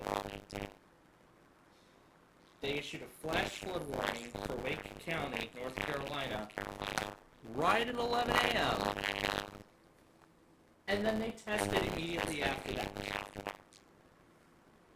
Right after that. So I'd say it was nearly a doubleheader for whatever stations that cover Wake County, North Carolina. Whichever ones it is.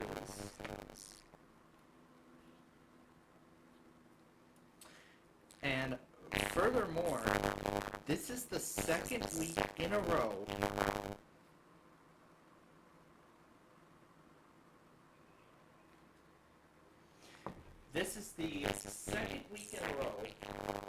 that I have seen Raleigh and furthermore, Wakefield test through their weekly while a flash flood warning was in effect. Not even thinking about the extreme rainfall that happened in Chattanooga last night. It's crazy.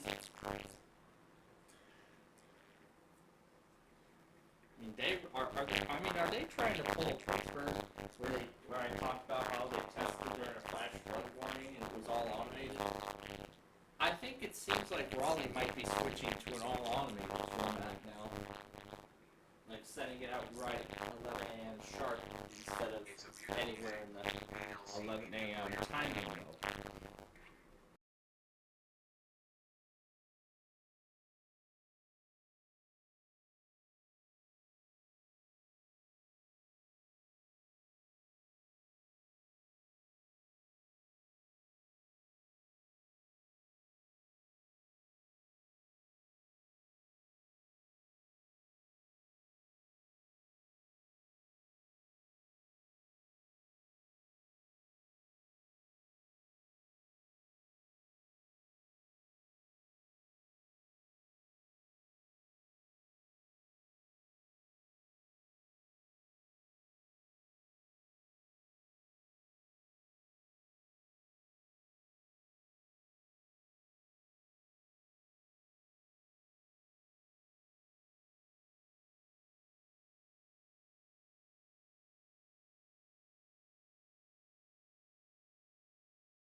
I like the Realtek audio drivers better than this Sirius one. Why do you do this, Dell? Why do you do this? Anyway, moving on with what I was saying. I don't know if it said everything I did that I want that I had already began describing. Yeah, I said that Raleigh tested right after issuing a flash flood warning. The entire northeastern U.S., even in a marginal risk, did the same thing. They tested despite the risk, because the marginal is like lower end. You never know what'll. Well, all that I got live, so I'm just waiting for the Kitson thing to go through. After Kitson, then we should be all set for once again. But then there were two other offices that were very late. Grand Forks and Sioux Falls. They both tested in the 1 p.m. hour. They both went in the 1 p.m. hour. When they were both supposed to go at the 11 a.m. So, I don't know. Maybe they were just too busy and they forgot to do it and they just wanted to do it when they best could, or did they set the time wrong to send it out? Well, that I do not know. But I have seen many offices make that mistake before. So they're not the only ones. But otherwise, the rest of the weeklies have actually went off without a hitch.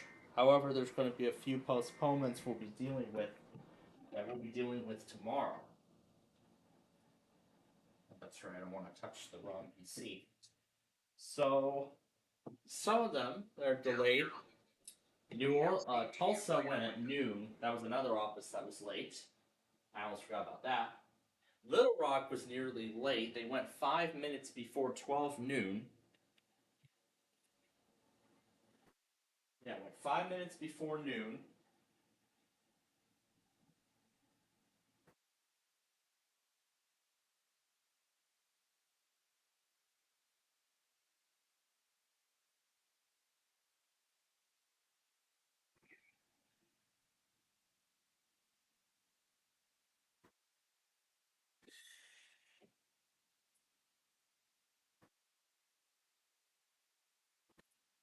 And great, a Texas Amber Alert now.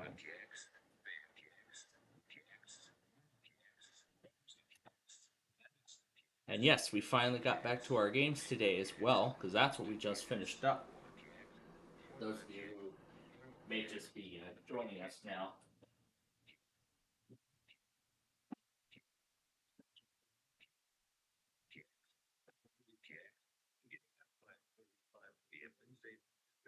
Ending at 5:30 p.m. Thursday, Mr. Houston, Texas. Suspect vehicle is a black 2020 KIA. Sun license plate 3-7 KIA. Skylander, 16-year-old female last. He drove that car all the way from South Carolina. He drove that car all the way from South Carolina to Houston.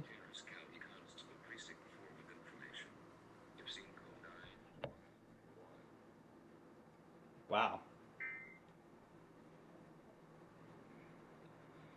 There's like 50 gazillion agencies in Texas that are gonna send out the same thing. So that's the only copy of the Texas Amber Alert I'm going to take, because like this one here, this one is basically the same. So there's no reason why I would accept it again after that. All right. So yeah, we got back to our games. We got through, I think, halfway of all the time of the Wheel of Fortune Deluxe that we missed. All the daily puzzles that we missed. I think we're at the midway point of July. So on next week's show, we will return to we will finish those puzzles up when we return tomorrow, or that could possibly take the place of Yahtzee tonight, and we can get that finished up, so then we would have enough room for next week's show. That could actually work. Elephants, BLP Media Play. That could actually work, but I'll have to think about it. But otherwise, that's it then. That's really everything that happened. But now, of course, let's take this time to talk about tonight. What we got coming up here, as we go into the evening hours. So my father is taking my spot in Downers Grove tonight. No, he's not in Downers Grove to watch trains. No. He's actually going to be meeting his students this year for his class. He'll be meeting his students this year. Yeah, for this year, he'll be meeting his students. As I was there the last couple days helping him out with his classroom, getting it all situated in tip-top shape and whatnot. And the last day of the season and the part-time job was basically final preparations, with the classroom and everything. So, yeah, that's going to be the case, as we near the end of the season at that point. So his classroom is all set to go for next week, and I'm guessing after tonight, then he'll have a couple days. I'll have to deal with his insanity for the next couple of days. Well, during the day, that is. And then, yeah, tomorrow and Friday. And of course, the weekend. And Monday. Because I found out Tuesday the 19th is when his class gets back in. My semester begins on the 18th. So, since we're getting that close... Oh, it's red because the phone is not aligned in the center.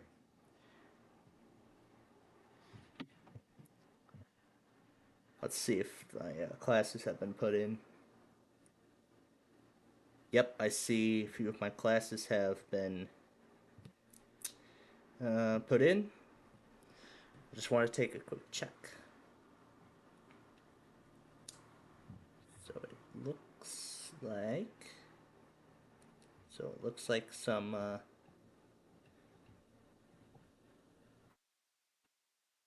Linux Ubuntu updates. So that actually might so two of my classes are already into Canvas now, so that's good. But of course I will have to allocate time. And yesterday, at the end of our show and through Sunday, and of course I'll be talking about it a lot more, especially during Friday's show and over the weekend. But I didn't get into tonight. But let's continue with that. So since it's just going to be me and my mom for dinner tonight, we're going to kind of bring back a bit of a classic tradition. Well, not quite what you'd expect. Because we're trying to eat as healthy as we can, and I had a homemade, home run-in frozen pizza. When was it?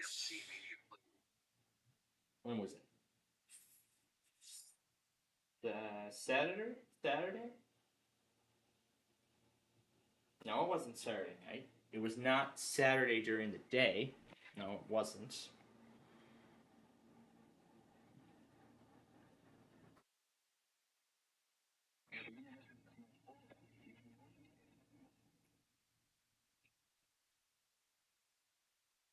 Or maybe it was Friday.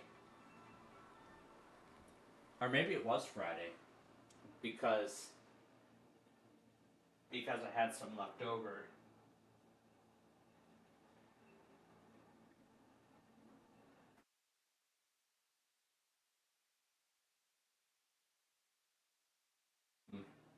Oh, but whatever. So yeah, that's gonna be tonight's dinner. Homemade pizza. Not any of the home run in process stuff. It's gonna be all homemade. You know, our own processed tortilla bun, bun pie, whatever it is. Of course, we'll put on our own sauce, our own toppings of choice, and whatnot. And tonight's shows are our next edition of Who Wants to Be a Millionaire with Jimmy Kimmel. And then after that, Match Game with Martin Short. And I actually learned something more about Martin Short earlier when I was watching Defunct Land while we were doing Monopoly. I found out that Martin Short actually voiced the cat in The Cat in the Hat. Knows a lot about that on PBS. I did not remember that. Well, I mean, I've seen that video of. It mainly came from the video about the Webulous World of the Defunct TV episode on the Webulous World of Dr. Seuss that aired on Nickelodeon in the 90s. How it took the opposite route of the show I grew up with when I was a show that I grew up with when I was a kid. Well, in my particular instance, it went from the let's say the preschool demographic up to something more like a fantasy kind of format. I don't know if the demographic changed for the last 2 seasons of that show. But back to the Webulous World, it went in the opposite direction. It went from the fantasy format, preteen format, and then it changed to a preschool format later on. And that video later on described that it tried to match the success of the Bear in the Big Blue House on Disney. A show that I never grew up with. I did not grow up with Disney. I did not grow up with any sort of Disney franchise. Well, I did see a few interesting shows on Disney.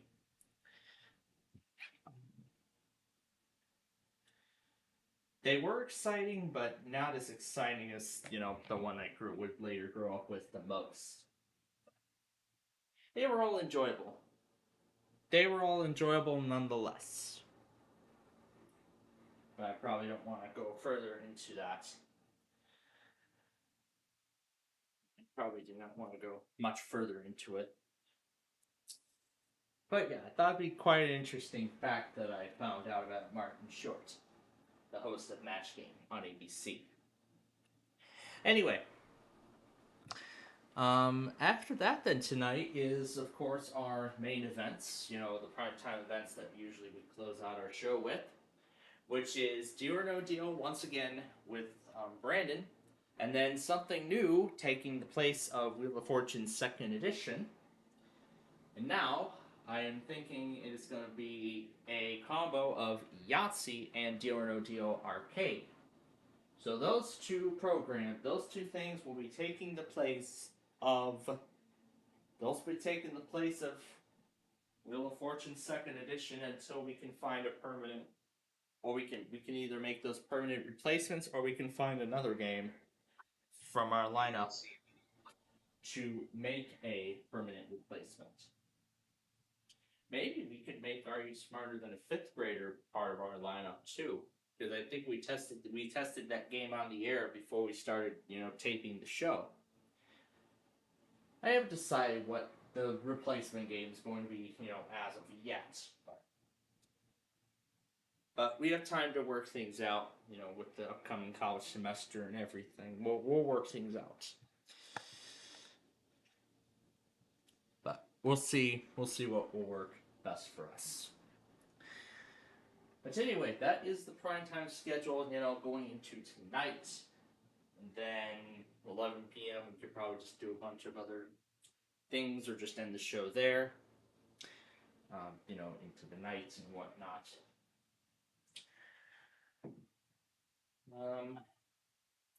But then, of course, tomorrow will be our backyard baseball game, then the Fun Night show on Friday.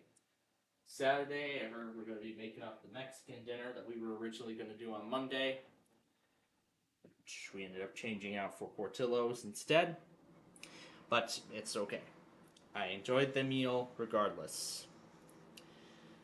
So.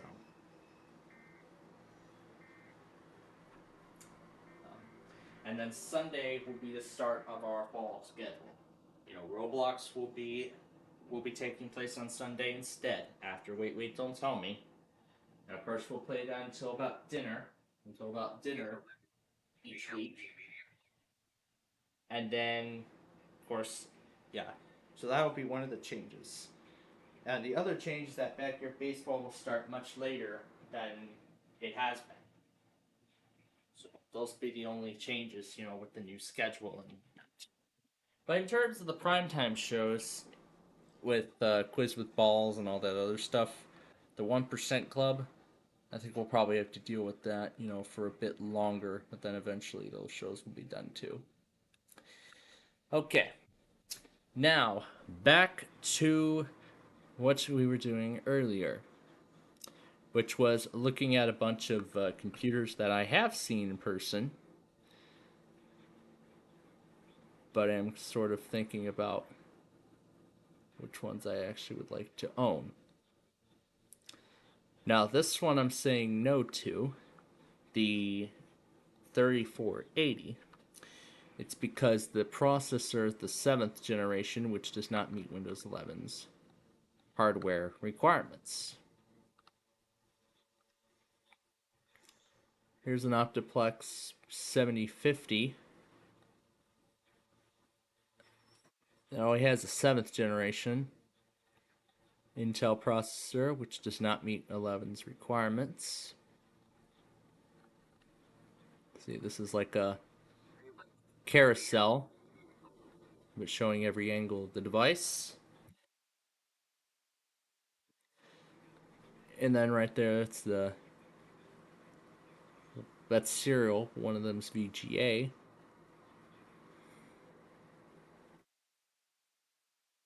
So,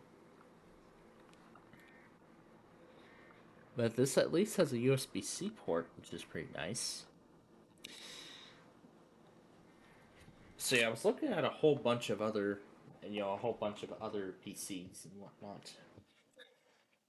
So let's look at the 7506 and see what other ones have showed up.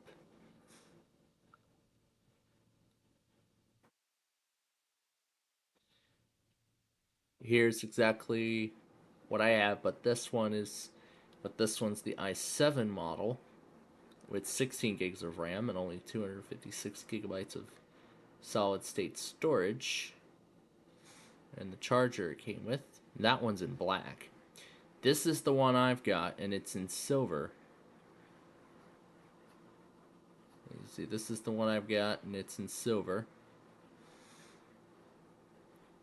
This one does not have an operating system on it.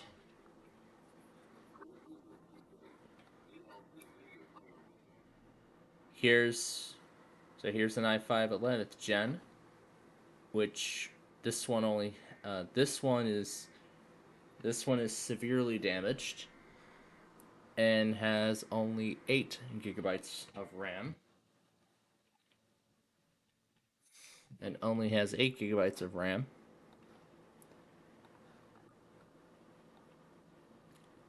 But then this is kind of the one I've got.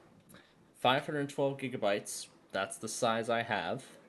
16 gigs, that's not the kind of RAM I have in it. It's 12 gigabytes. And Windows 11, which, yes, it meets the requirements for it. So I have put Windows 11 onto it.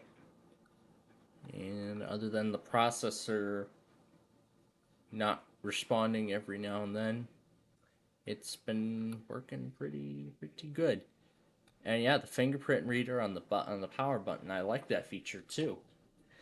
And instant on, that feature is convenient too, but sometimes it can be annoying. But nevertheless,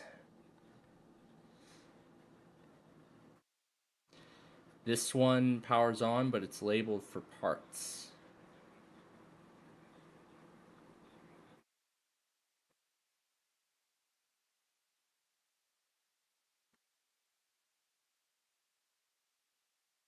This one is labeled for parts, and I can see why. There's a crack right there at the bottom. And look at that. Fractures all around the screen. Look at that. Oh my goodness. That is some terrible damage. And here's another one. This one actually, I did look at the spec sheet, and yes, 2.4 gigahertz when I was doing the security update earlier on in the show. Yep, this is exactly my configuration. 11th generation Intel i5 processor, 12 gigabytes of RAM, 512 gigabytes of storage, well, 12 gigs of memory and 512 gigs of storage. And this one I think is in a much better shape. Well, let me compare that one to what I've got. Let me compare that to what I have. Yeah, there's just some slight wear and tear all around, but otherwise this laptop's been holding up pretty well over the last several years. But yeah, the only other cosmetic damage I'm seeing is the dent on the USB ports. These don't look to be USB 3. These look to be all USB 2. Yeah, HDMI, USB 2, Thunderbolts, and another USB 2 and an SD card, headphone jack.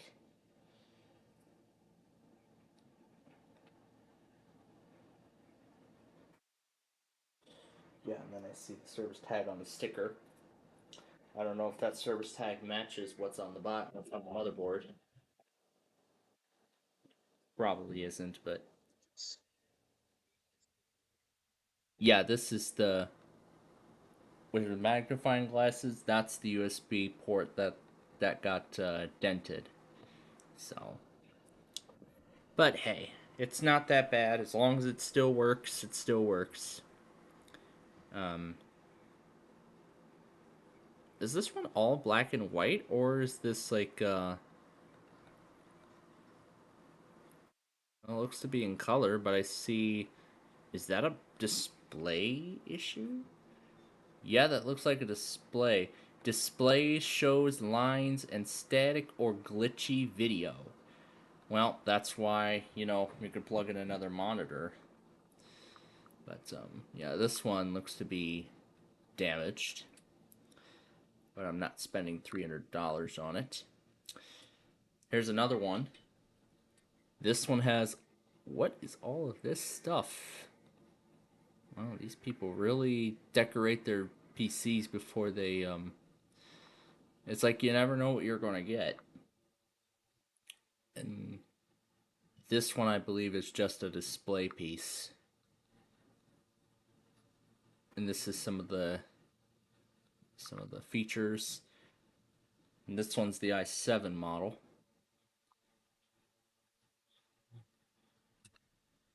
This one, it's like almost the same listing we looked at earlier. Has no operating system. This is this one supported broken.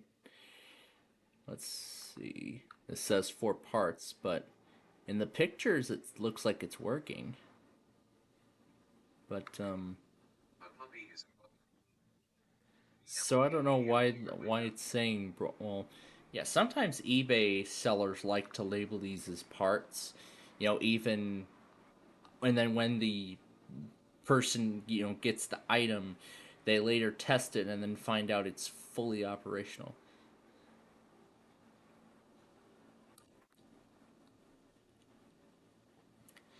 Yeah, if I were to post that, if I were to put that Latitude up on eBay, I could have done so, labeled it for parts, and then I could have made some money out of it, so. And this looks to be a replacement palm rest keyboard.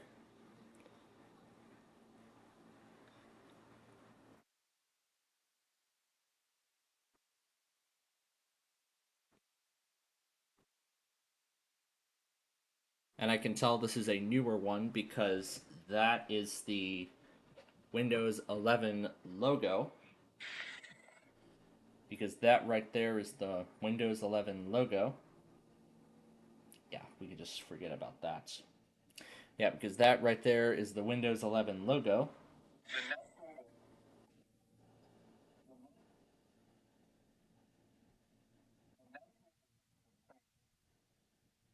Yeah, because that is the Windows 11 logo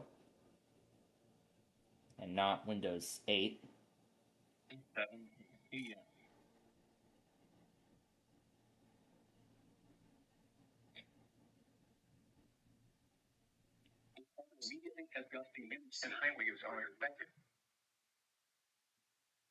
So this is just a replacement palm rest.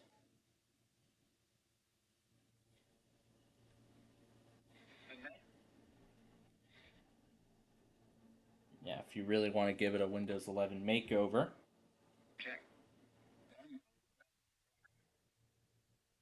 Oh, and it looks like Tampa's going already.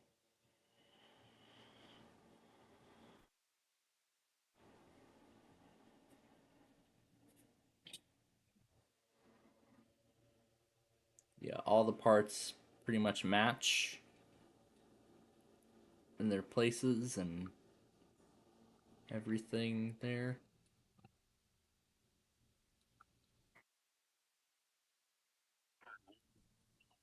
This one looks to be easily customizable. This one has maxed out the storage, maxed out the RAM, and put Windows 11 Pro. Windows 11 Pro onto it.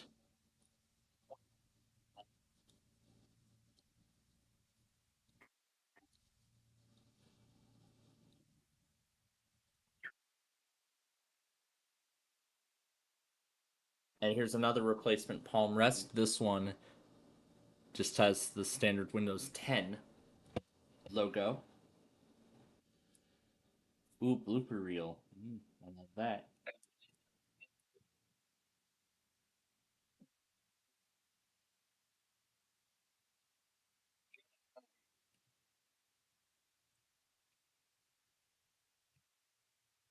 County, be fun when you can do so safely.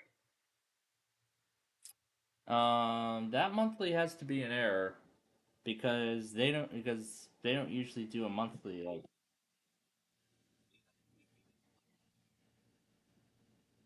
I guess we'll have to see how legitimate it really is.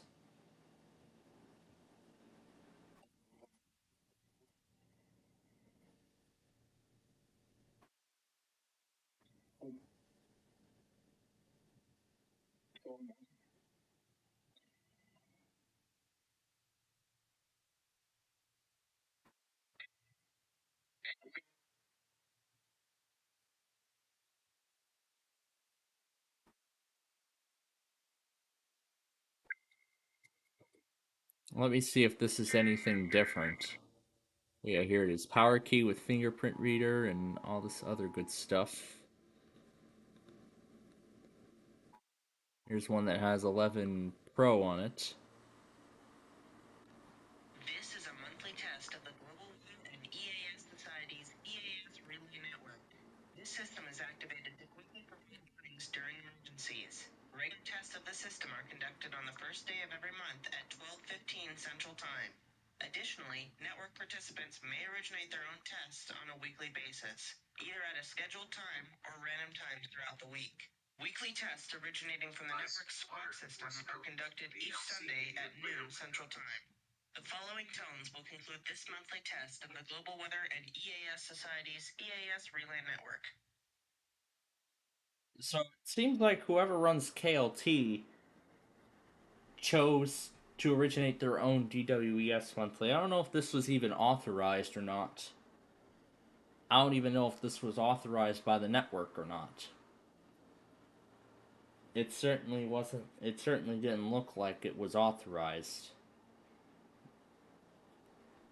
I don't know.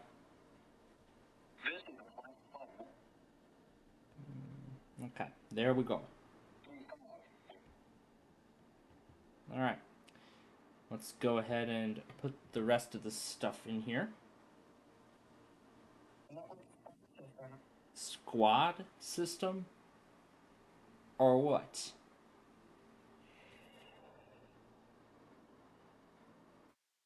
That's just the old message where it mentions squad system instead of cap server.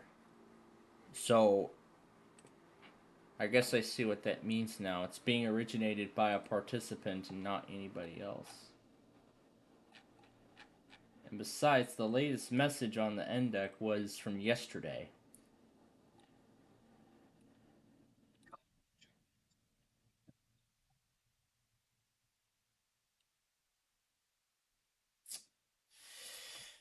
I don't know if the GWES, and I'm sure the GWES network is aware of this, and I don't know what they're going to do from there, but I guess for now we can go ahead and I'll include it for now, but let's continue on. So again, this is so I guess a lot of these here are just parts. This is just the display. Yeah, this one here is just the display. So nothing too exciting. Here's a Microsoft Surface. Oh, this is interesting. A Microsoft Surface Pro 6. And this does meet the minimum system requirements to run Windows 11. Ooh, $219 for a Surface Pro 6? Well, that would be a good deal. That would be a great deal. but that's by default, but we can choose our options. So we could do 512 gigs, i7 8th gen, 16 gigabytes, and we only have black and platinum. It doesn't matter. We can do black. And what about the platinum? Does that change the price? That doesn't. Okay.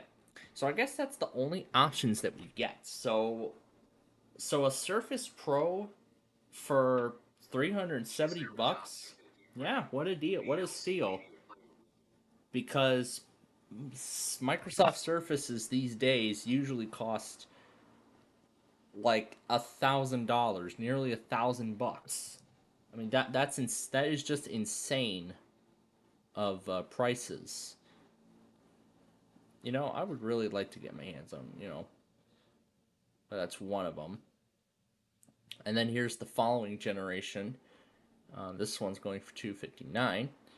We have a capacity of 1 terabyte. This one's a 10th gen i7, 16 gigabytes, and the only option we get is platinum. We can see this one's actually more expensive. This one is at $525. This one's actually cheaper at only $370. That's Klarna. Yeah, I've been seeing a bunch of advertisements and everything for Klarna. But what else have we got here? Here's a Latitude 5500 that meets Windows 11's requirements. You can see right down there. Core i7 vPro 8th gen.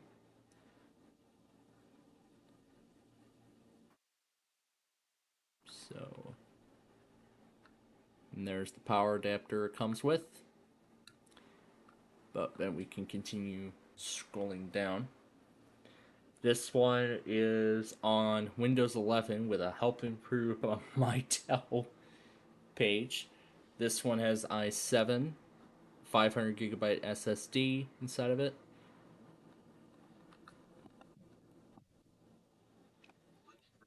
And this looks to be a dual pack of keyboard cases, both with Windows 10 logos, and one is in white and silver and the other is in black. So it looks like the rest of these are, instead of just whole machines, they're just spare parts to replacement parts for other components of the machine. Now let's see what other Dell Optiplexes there are. Now we're not looking at, let's just look at the regular Optiplexes for now. So here's a Optiplex 7020 that has, this is actually a newer generation. It has 32 gigs of RAM, 512 gigabytes of storage, and 14th generation i7 processor. And then here's the back of it. You can see on here, there is absolutely no trace. There's no trace of HDMI anywhere in this PC, except you could add it as an optional component. You could add it in those two slots. You could put a VGA port in there. You could put a display. You could add another display port. You could put a VGA. You can put an HDMI in there. You could do all of that. But with the micro PCs, however, you only have one available. You only have one available port, or I should say, what do they call it? They call it optional modules. So I could put another. So I could add a VGA display port into the motherboard. I could connect up a VGA module into my Optiplex Micro, so then it would give me 3 display options. But right now, by default, it does by default DisplayPort and HDMI. So it only does DisplayPort and HDMI by default, in my particular instance. But then you could add a VGA module later on, which is exactly what I'm going to do. But I'm going to have to take out the VGA module from the small form factor PC and then put it into my Optiplex Micro. But too bad I can't get it higher than 32 gigabytes. But yeah, 32 is a little too extreme, but I just need enough breathing room for the Linux scripts that way it doesn't overclock the RAM.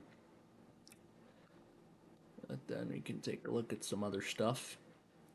Here's a 10th generation Precision. 10th generation, 16 gigs, 512 with a CD drive, and of course Windows 10, which meets the requirements for 11. Here's an Optiplex 5000. This is the only picture we've got of it. It apparently looks to be going for $600, which is quite a good deal because things like these cost like $1,000. Here's a HP Micro PC. So this one, what's the? So it looks like, of course, the only option you get is 11. So we could put 32 gigabytes in here. We could throw a 1 terabyte SSD into this, and we can do the OS it was designed for, which was Windows 11 Pro. Now, this doesn't get into like more specific on these PCs, but these are HP Elite desks, which I don't even know if this machine even meets Windows 11's minimal system requirements. Well, actually here we get the complete details of the PC.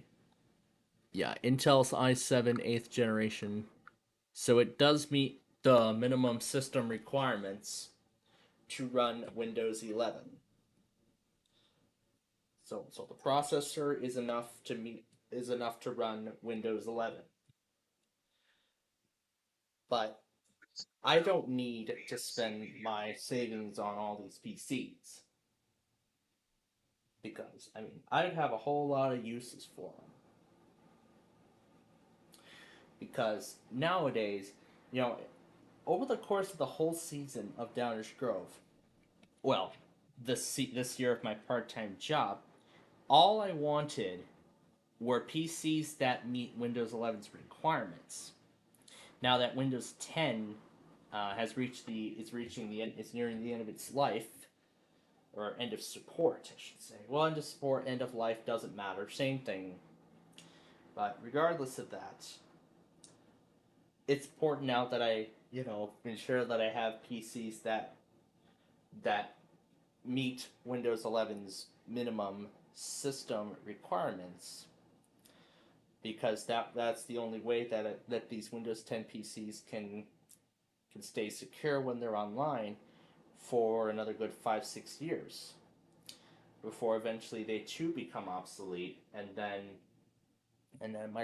by then we will have gotten a Windows 12. But it's gonna be quite a bit longer before we hear anything about that. But yeah, this is HP's take on the Micro, but I can tell the differences between this HP and this Micro, Dell Micro, that I have right here. There's a line-out jack and a headphone jack on the front of it. But here this has a microphone jack, which was exactly what my laptop had. 2 USB ports, exactly like what my Micro has, but it doesn't have a Thunderbolt port. It does not have Thunderbolt, so that would mean now I cannot use any of these, Apple USB-C cables that they're including now with their newer devices. And this will be the case too with my iPhone 16.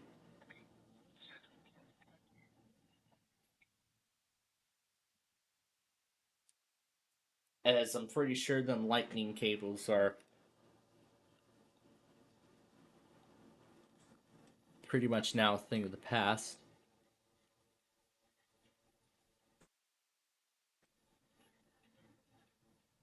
So here's an older Dell Optiplex. So here's an old Dell Optiplex computer. There's no label of Windows 7, but this one comes with Windows 10. The max it can go is 16 gigabytes, and the only choices we have are Windows 10 Pro. It's $301, but I would only get 2 months out of it because it would become obsolete. So I try to steer away from the older machines and favor more of the more modern PCs like these ones here. And here's an Optiplex 3050 that has only a 7th generation processor, which, I mean, while the clock speed is pretty good, it does not meet the minimum system requirements. Well, I'd say in terms of the processor, it doesn't meet the minimum system requirements to run Windows 11. And then here's a 7050 Micro with only a 7th generation, which also does not meet Windows 11's minimum requirements. But it looks like the 7050 actually is one of the only micros that have a USB-C Thunderbolt cable port in the front. But mine is actually the one I have is actually the lower tier of all of these. I can't remember where, but I think there's like a guide somewhere, because I think I saw it. I think I saw a teardown. I believe I saw a teardown video of a much newer generation micro, and it showed me like a list or a guide of each of the tiers, each of the 3 tiers of these kinds of these Optiplex line of computers. So pretty much the 3060 would be at the lower end tier, but then the 7000 series is like the higher end.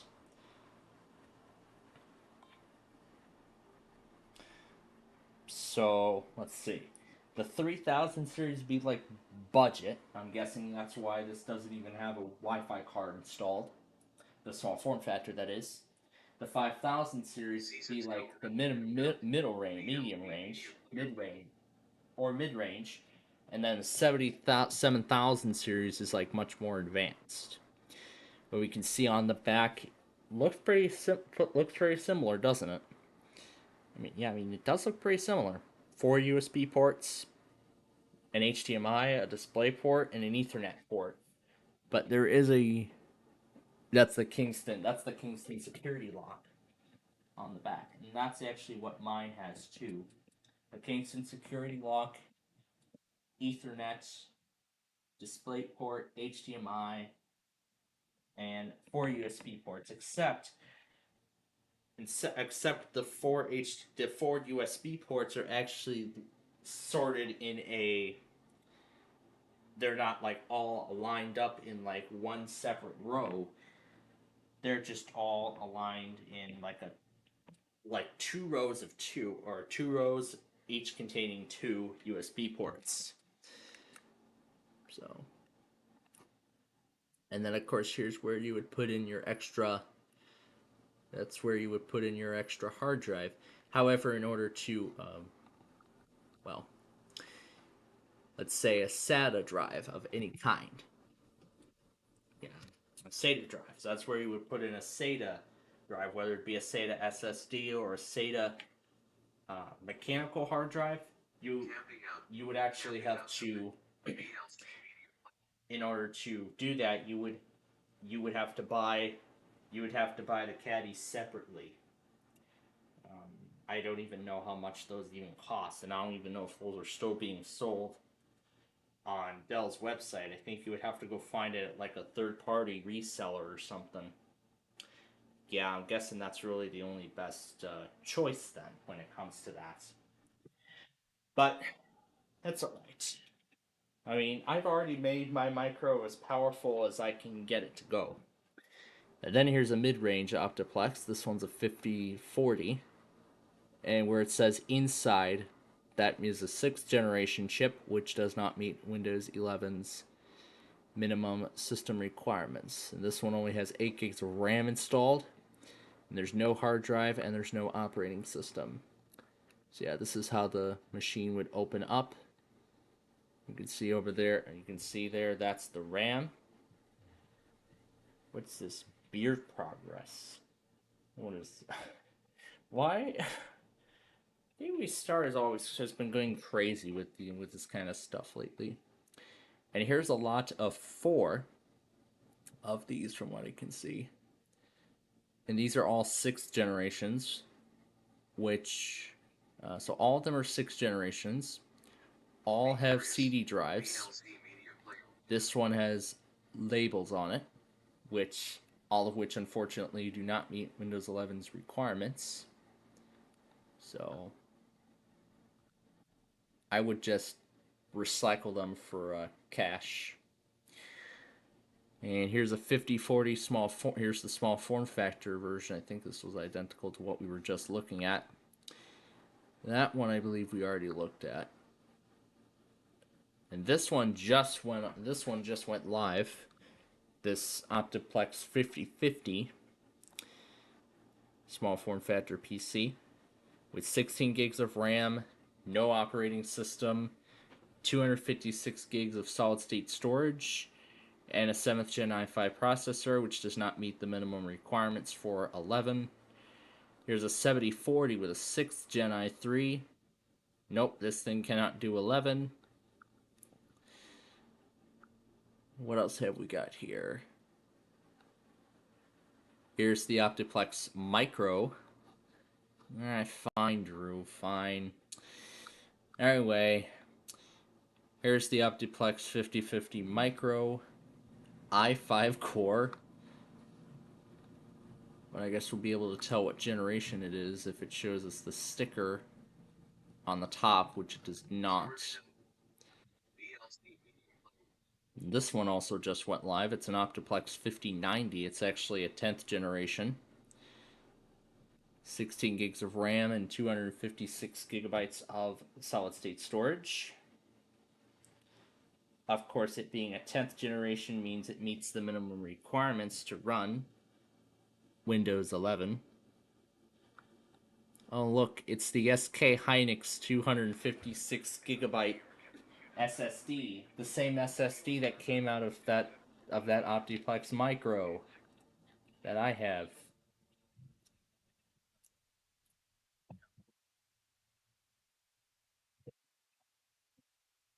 And here's a very old 9020 small form factor that came with Windows 7. See, this one's newer. It has the HDMI, no VGA.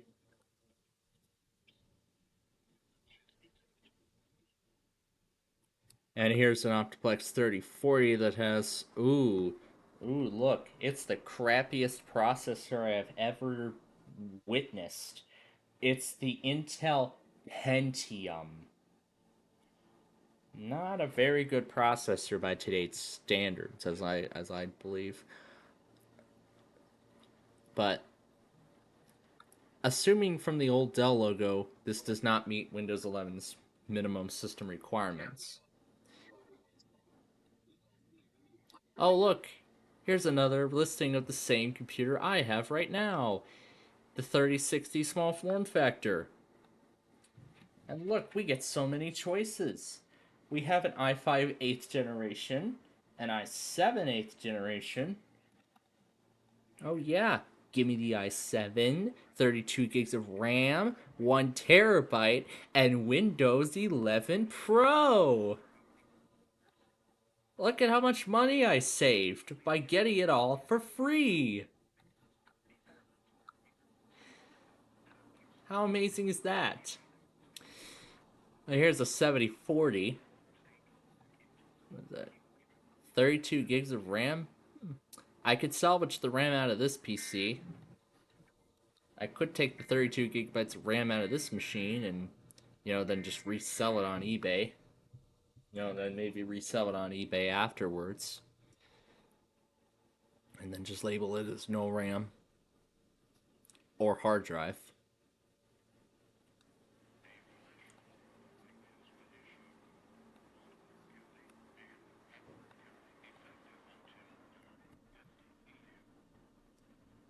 Oh, it's a giant barracuda.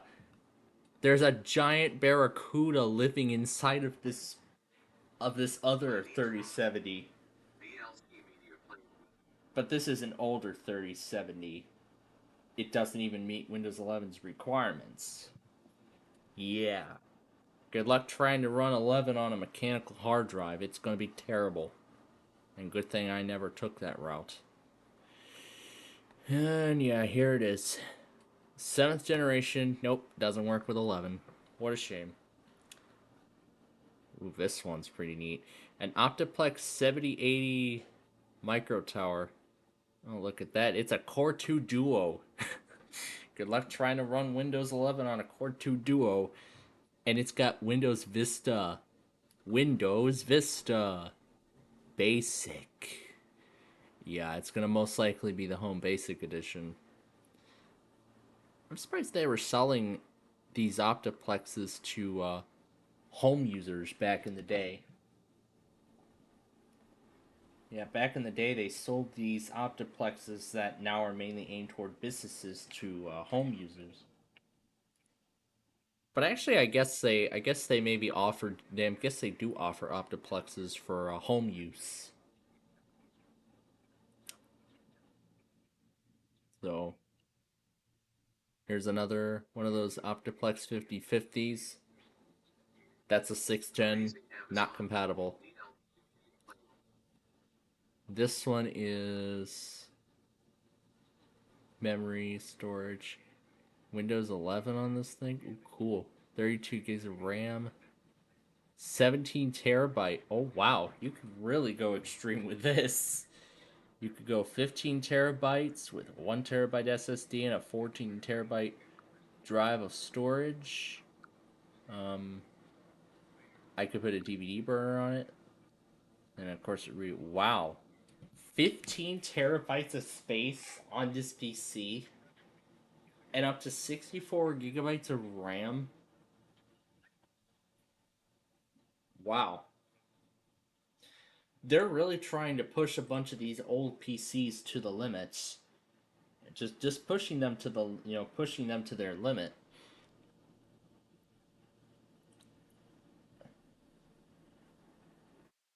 Because, I mean, what even model of Optiplex is this even? Yeah, this is all SATA, so don't expect. And then here's a HP Workstation PC. It doesn't show what this is all refurbished. We could put a 2 terabyte drive in there. DisplayPort to HDMI. We could just say no to the accessories and then it just changes the price. Oh. $2,000? And they're selling it for 80% off?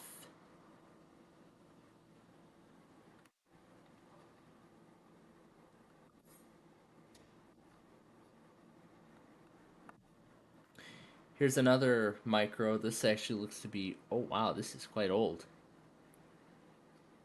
This is very old. Look at that power button. My goodness. Look at that. No trace of an NVMe. Oh, yeah, there's the hard drive caddy. So that's where you'd fit the hard drive in. Here's a 5040 tower.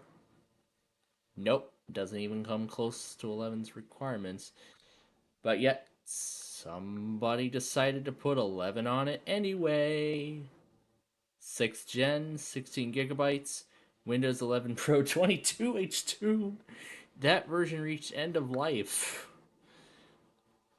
Ooh, there's 3 micros here. Oh, look. There's a 5050. There's a 7050.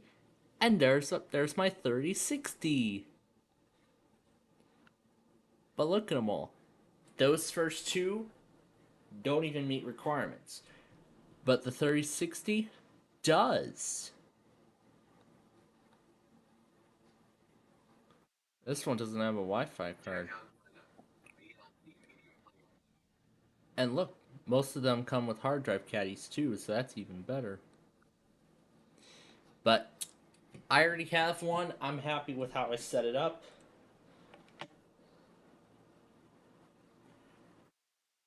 WR400 DSP. Is that really the newest model from Midland?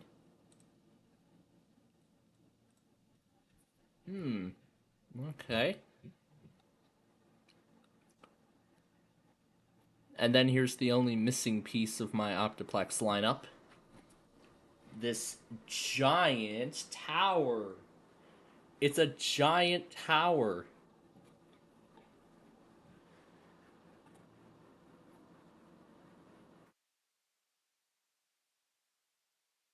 I mean, each of these Optiplexes I have, I believe, costed like upwards of $1,000.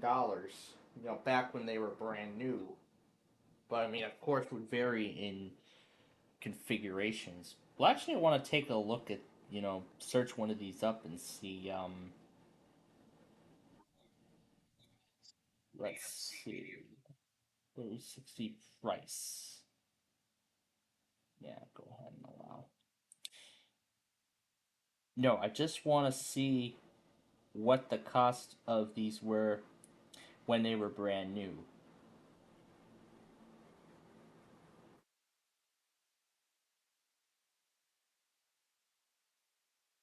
My gosh, even Best Buy has this on sale? Oh, never mind. This item is no longer... Well, it's been on this website, so... But of course, then they just take you to newer item. Yeah, that's an old item, so yeah. I highly doubt Walmart has it either. Deluxe. You could put a freaking graphics card into there. They're even going to include a graphics card inside of that. But then, of course, you could go standard. 3060 tower, then 3060, well, it's now the small form factor.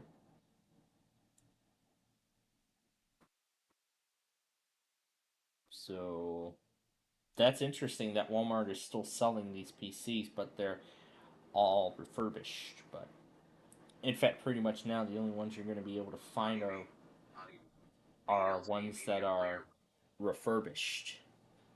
Pretty much refurbished models or devices.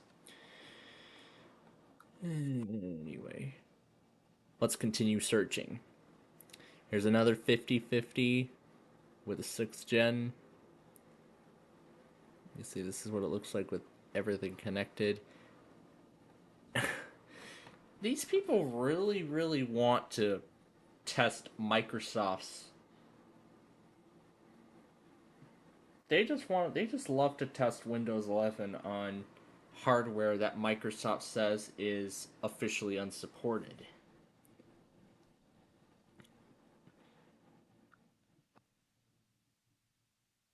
But, yeah. Unlike me, I want to go very serious. Here's a 9th gen. This meets the requirements. And we can confirm that by looking at the sticker. Yep, that says 9th generation. And yep, there's the HDMI or just VGA. There's all that other stuff on the back or bottom. Here's a 7080 tower that has Windows 7 on it. Possibly came from my school. Core 2 Dual, Windows 7 Pro with another one there. Here's a 3050 with a 7th gen. This is a micro. 1 terabyte SSD and only 12 gigs of RAM, and it's got Windows 10 Pro on it. And of course, because that's the edition that it's shipped with, Windows Pro. Here's a 3040. That's interesting. The Dell logo is actually pointed horizontally instead of vertically. I don't think you could do that on. I don't think you can do that on the newer model. Yeah, there's no way you could do it. I think you have to. I don't know if you could request it, but I don't think that's what Dell does with these. I don't think that's what Dell does with these PCs anymore. They don't offer that kind of option, or do that kind of thing with these Optiplex machines. I don't think they do that, which is a bit unfortunate, but not a big deal.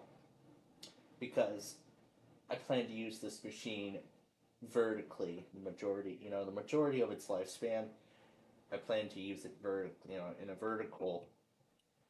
Yeah, I plan to use it vertically. Yeah, which I consider to be the best. And then here's a second page of more things, and I think this is the one my college actually used to have. Yeah, I think this is the one my college had. This HP Elite desktop PC with a CD drive and Core i5V Pro inside. That's a 6th gen. It is not compatible with 11. In those machines. But even if I were to take one of those machines home, obviously I would have only had it for a pretty short amount of time. But I could have salvaged the RAM from it, because how much RAM did it have? 16 gigabytes? 12 gigabytes? I could salvage the RAM from at least one of the machines. But unfortunately, no, I didn't get that chance. But that's fine. But I'm sure my old machine could definitely use a little more memory. I mean, I don't want to go too extreme, with 32 gigabytes. Because, yeah, I think 32 gigs is a little too extreme. So I'll probably just give it 16 gigabytes instead, and then split the remaining 12 gigabytes, and then with the remaining 12 gigabytes, split the difference. So that's what I could do. I'll just take the 12 gigabyte stick out, put a 16 gigabyte stick in there, and then put that 12 gigabyte stick in the small form factor, therefore improving the performance of both machines. That could be pretty nice. Or I could take that 12 gigabyte stick and throw it in my main system and give it more memory too. But in my case, 16 gigabytes is good enough. It's good enough for me. What else have we got? Here's a 7010, which actually is the one that my father's school has now. They've got two of them. These were all refurbished, 13th gen Intel i5 processor and 11 Pro. If you may remember the story when I was talking about these machines, when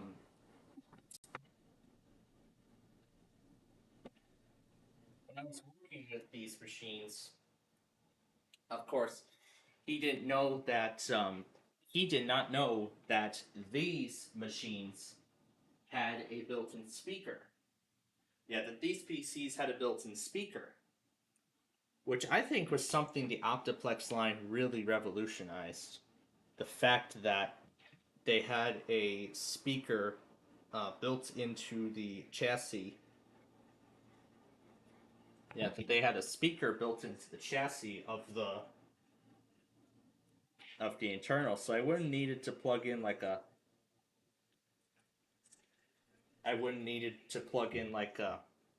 pair of speakers, unlike with the Inspiron line of computers.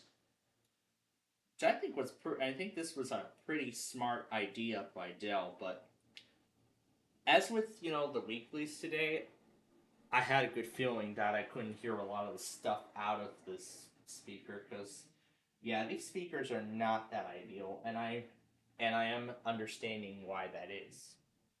So, but that is why I have these other pairs of speakers, and I don't even know if we have another pair. Why did I not take another pair of speakers from that other mic from?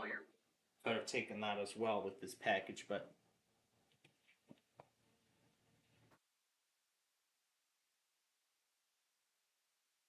that's okay. Oh yeah, here's another 3070 that doesn't even meet the requirements. Oh, isn't this the same one we just looked at? Yeah, I don't want to go too far into that, but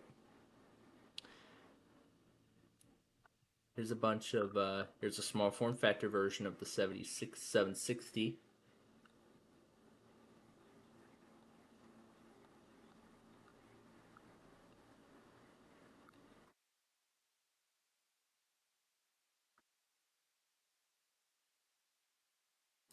So it's pretty cool that they still offer it in these kinds of configurations nowadays.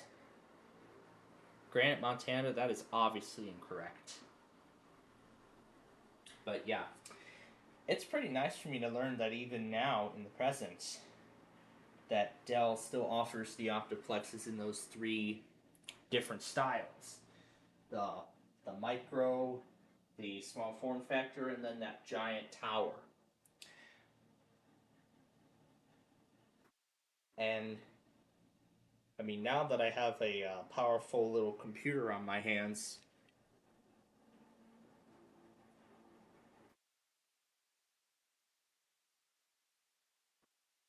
did it finish? Oh, it did.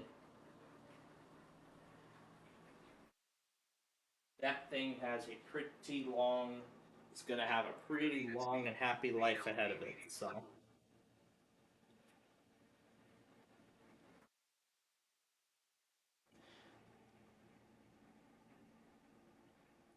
Yeah, I'm hoping that thing will have a long and happy life ahead of it, unlike some of these PCs. This is probably another reason why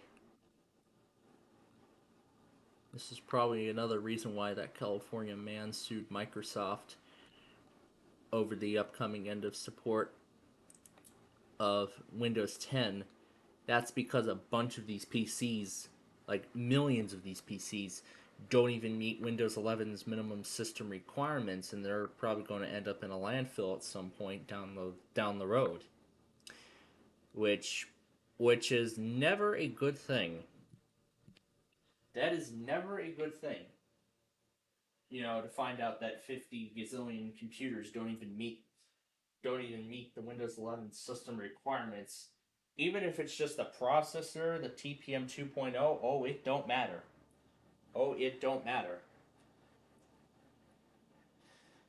But at least the good thing is that the businesses are given another 3 years to decide what to do with those old machines. Get rid of it and get new ones. Or sell them to fund new ones.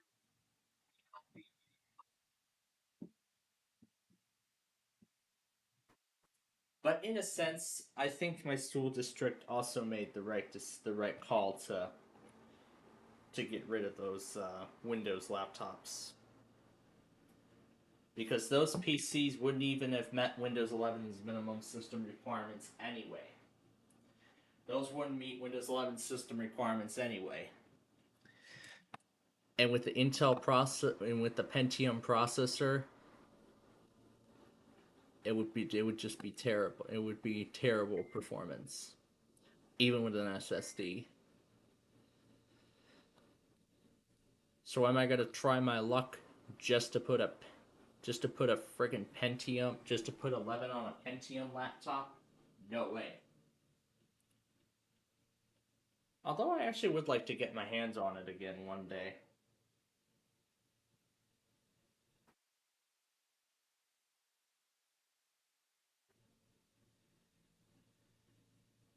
Yeah, maybe get my hands on it one day and see what I can do with it.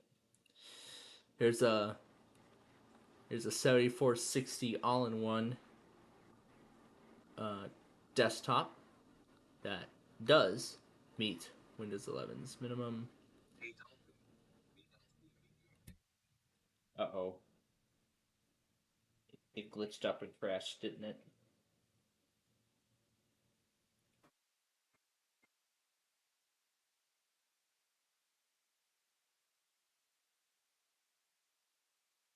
Yep, it didn't even try to play the product.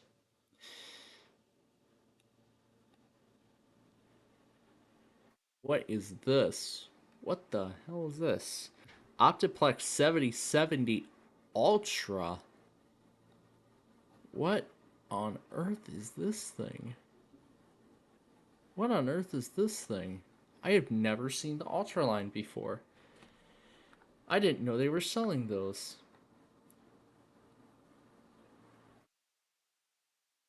Well, that is a very knockoff Intel processor design. But assuming from the Dell logos, they don't even meet the requirements for 11. Anyway, let's go back on this warning really quickly before we continue on our evase. Wait a minute, hold on. They're in severe weather mode, so we can go back on the station and replay the product.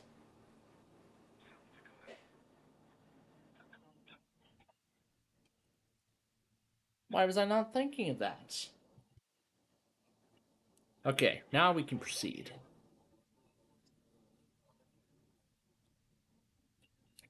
What's that down there? Ultra small form factor?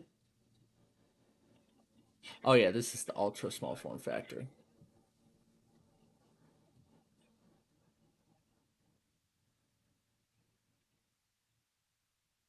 Sixth gen. Wow, that's a lot of micros.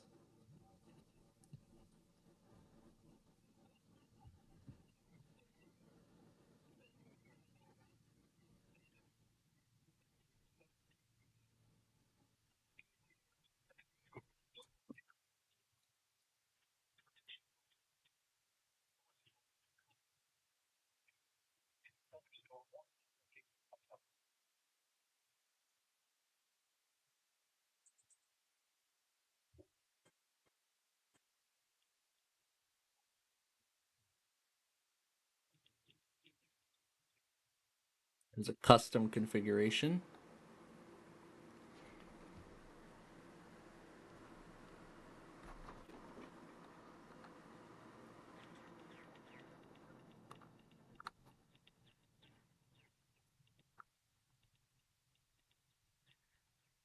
This one's a very old one.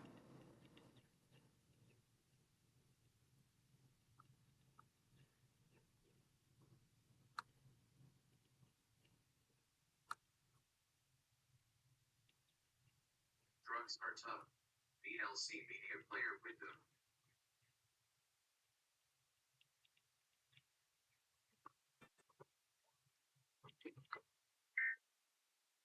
Micro bare bones desktop. No Wi-Fi or RAM. 6th gen, not compatible.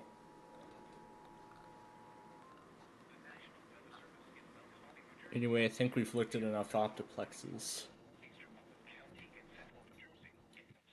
Let's see what's up with their XPS line.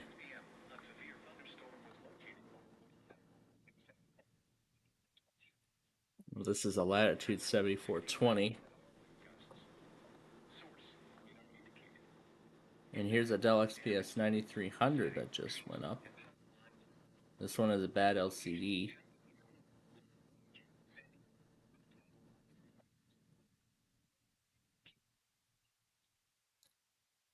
This one...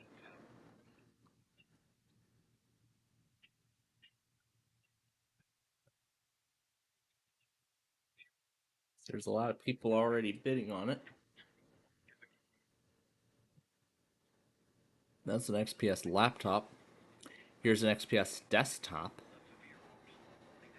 that has the 10th gen processor.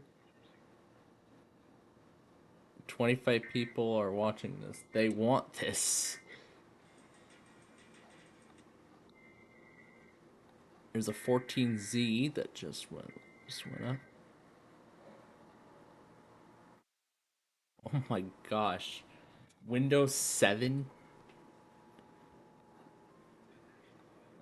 And here's the 2023 XPS 9530. Oh wow, 13. Oh my goodness. 13th gen i9. 64 gigabytes, 2 terabytes. That looks brand new, and the price does then the price of this listing does reflect that. $1,750 for it. No, I'm not taking that chance. Here's one that has a 7th gen processor. It's only $94. Quite cheap, isn't it? This could be a bit of a processor boost, but unfortunately not great enough. So how do we filter it? I don't think we can filter it by PC components. Here's a cheaper one. This one meets Windows 11's requirements. And it comes with Windows 11 Home.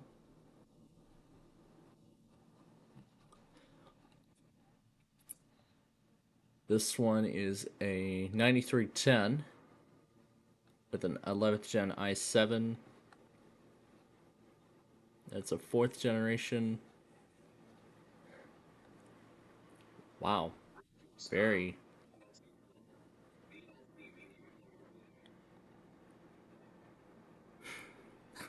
Windows 8. Windows 8. It's a Windows 8 label. Windows 7 Pro. And what do we have here? This is a 7590 Core i7 9th generation. It doesn't say it's 9th generation. But either way, this computer beats Windows 11's minimum system requirements. And this one looks like to be in black, but this next picture shows up in silver. There's like no trace of the power button anywhere. Here's a 9350 with a 6th gen i7.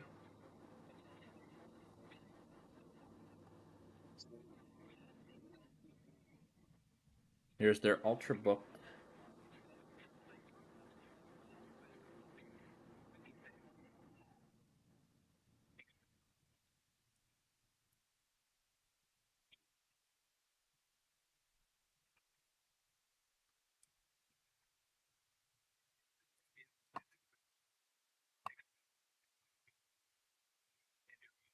Then this one with a 12th gen i9. It's usually these powerful machines that cost thousands of dollars.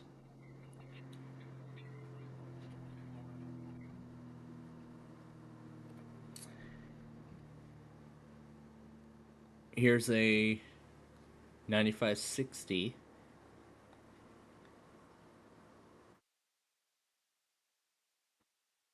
Okay, just showed the out-of-box experience of 11, and that's it. Here's a 12th gen that's going for $565. This guy should be a good replacement for that other XPS. This could be a good replacement for it. This one has 16 gigabytes of RAM, 512 gigs storage. Comes with charger only. Has sticker mark. Well, that's fine. But that's okay. This one could actually be a good replacement for that other XPS. So, I mean, that could be a replacement for the 5th generation XPS that I've got. If I want to dump another $565 into that PC. If I do. But if I don't want to, then that's fine with me. But then the question is, what edition did that come with? Because it says it has Pro installed, so either it came with Windows Pro, or when I reset it, it would install Windows Home. Well, I don't know. I don't know exactly what edition exactly it came with. But if it's another Pro PC, then I would really be taking advantage of all of Windows 11 Pro's.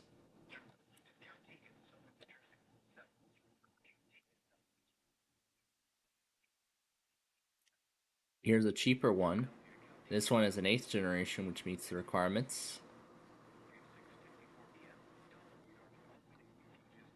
So I could get this PC instead.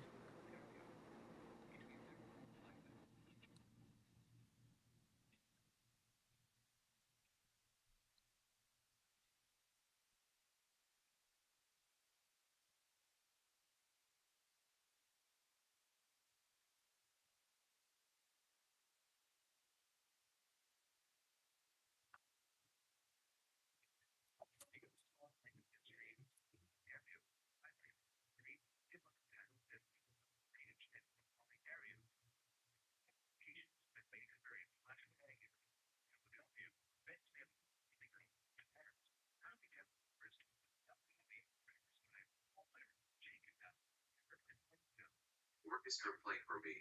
VLC media player window.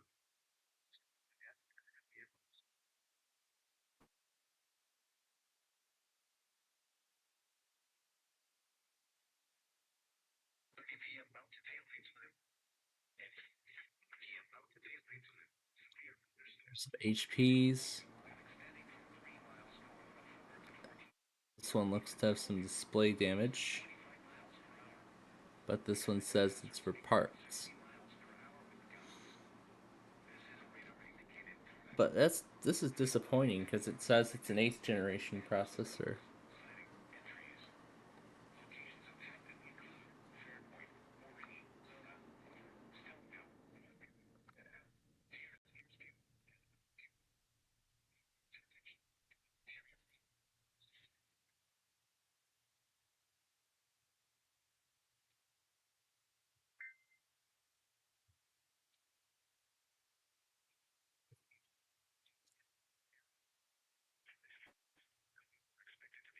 So this one only has 8 gigs of RAM in it. I could upgrade mine to 16. You could have upgraded mine to 16 gigabytes, but I wasn't into that at the time. Ooh, that must be about dinner.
Oh, good thing I chose to leave my station on. I see Mobile's doing their evening test now.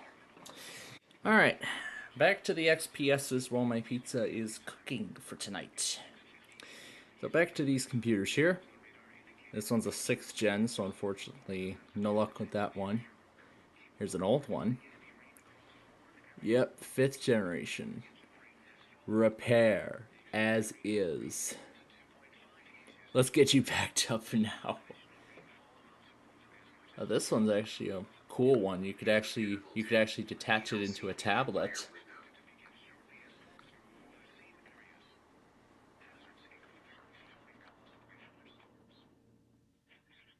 This one is an 8th gen. This actually looks about as similar to my other. It's a slower CPU at 1.6 gigahertz, but it'd be good enough.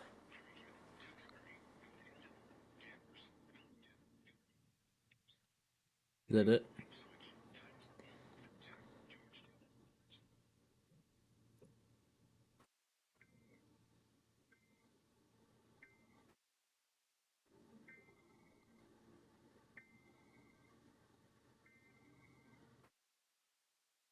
It's like so blurry. What even is the generation?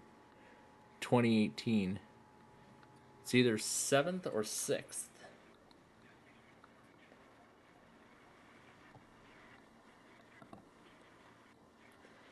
But we can go down and get the complete details. 8th generation. So it meets the minimum requirements.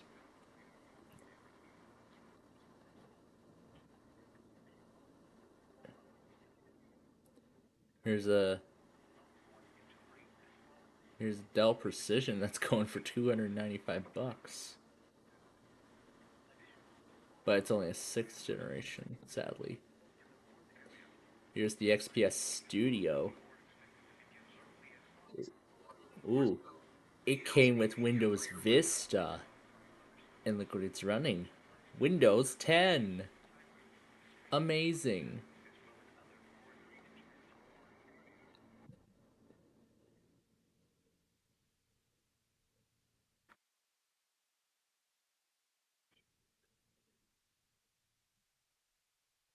Here's a 10th gen with some display damage.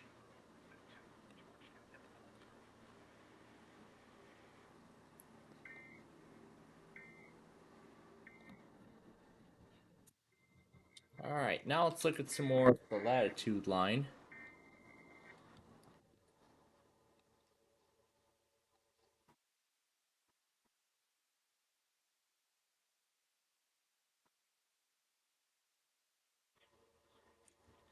So it looks like some of these have gotten Windows 11 Home plastered onto it.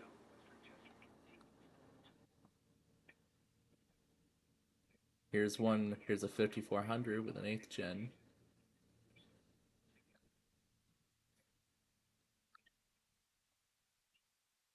Here's a 7430 with a 12th gen.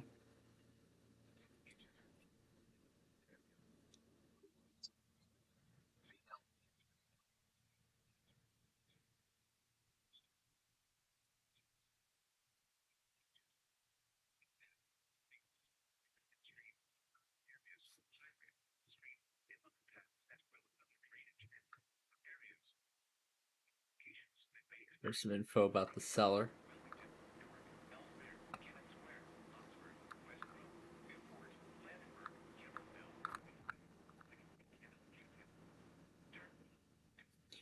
You know, I'd really want to get a Latitude back in my possession.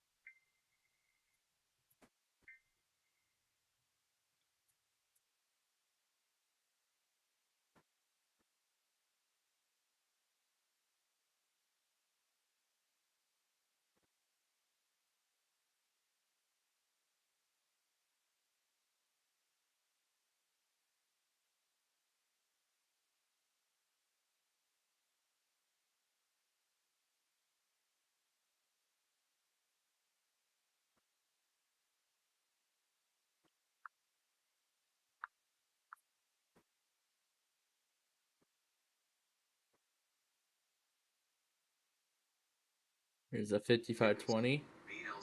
Here's a Latitude 5520.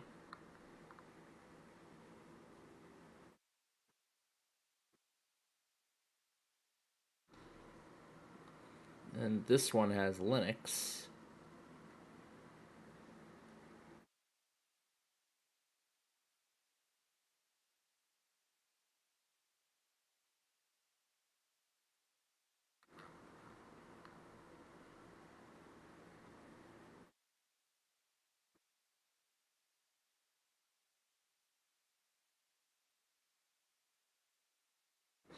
There's a 5420 and a 5430.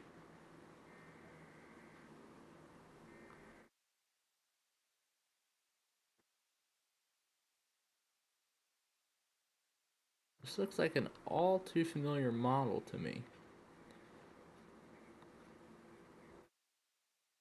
I don't know, it kind of does. Here's a 10th gen Latitude that has 11 on it.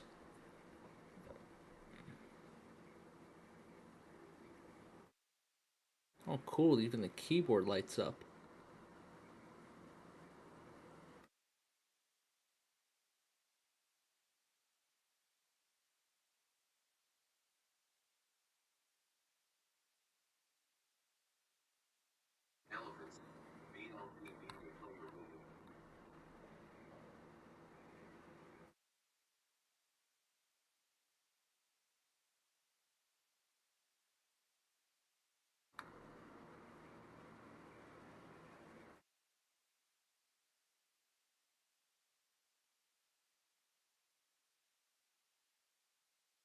Here's a 3420 with an 11th generation.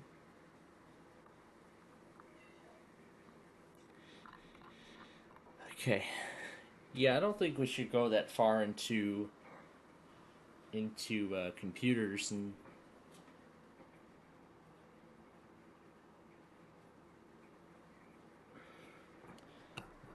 I think we should now go ahead and venture into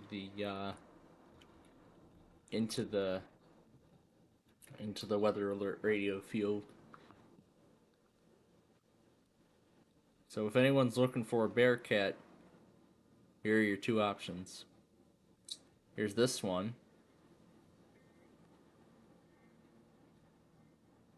This one actually includes everything. Stand, power adapter, but there's no instruction booklet and it doesn't even come with a box. Here's another one.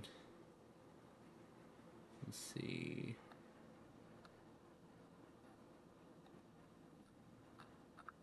And just a bunch of other heated in stuff. So there you go. There's your Bearcat brief. Now what about the 12996? No 12996s have showed up as of late on that end. Nope. No 12996s have showed up. But we can look at completed items and we can see all of them. Here's this one that was just sold today. Here's one that was sold last week. Here's another one that was sold while I was away. That's brand new. Here's another one that was sold at the beginning of the month without any box. Here's another one that either has a broken or dim backlight. Here's another one that sold at the end of June. There's a bunch of them. But here's a 12519 that came and went. Now, there was a, let's look at the completed items of the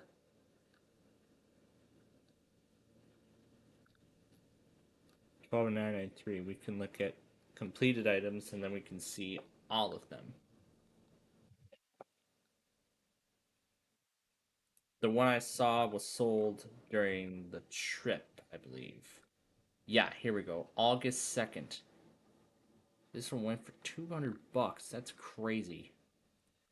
There was another one that was sold like new in box the previous month. This one was $305. Okay. And then I was also, nope, that's not it. I was also looking at the Midland HH54. I actually should change it to VP. There we go. And it was during the trip when we were talking about potentially replacing the weather alert radio with something like this one, considering that it's not being sold anymore on Midland's website.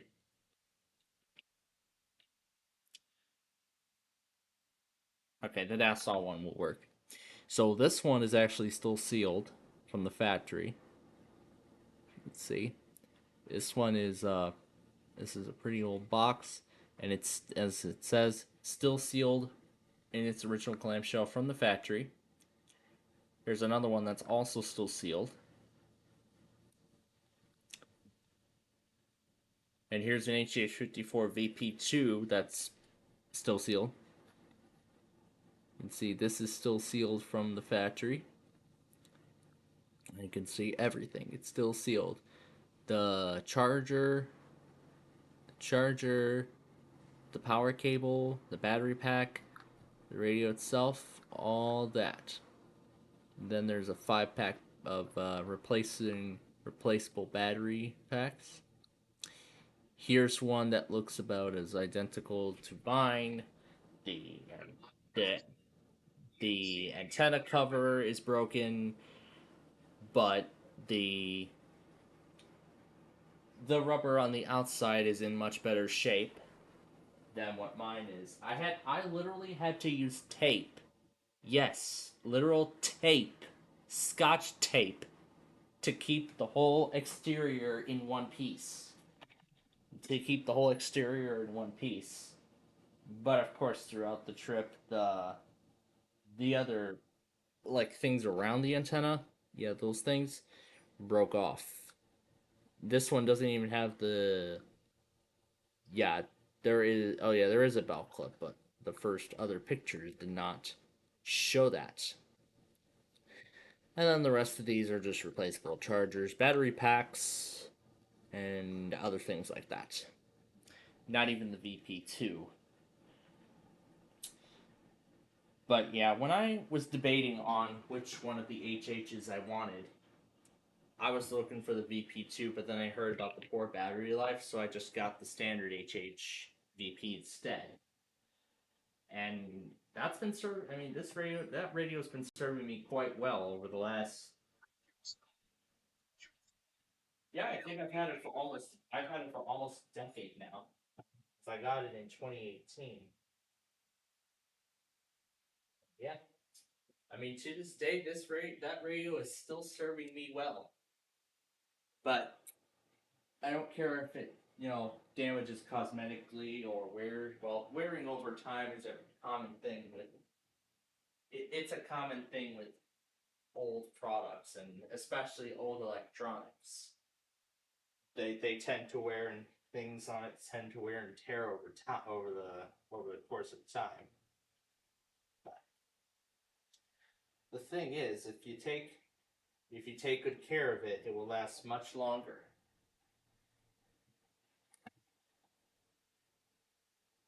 Like I am.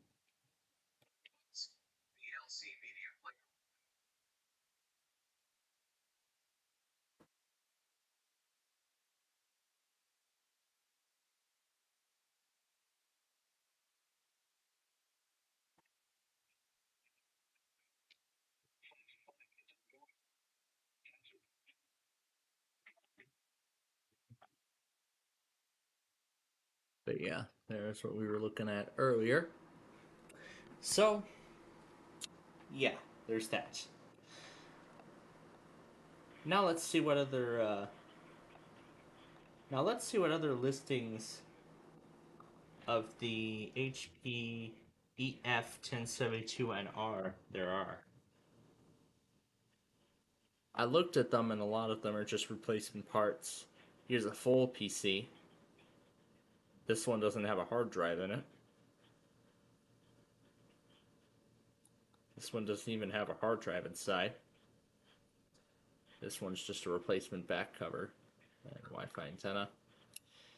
But otherwise, that's really it for that PC. That's really all you get with it. Yeah, I mean, I kind of feel interested, in looking up all this kind of technology. Seeing what kind of technology I could.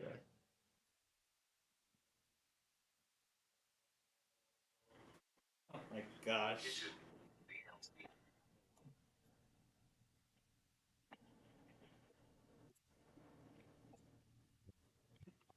Let's try it through the dog now, and let's try that train again through the dog.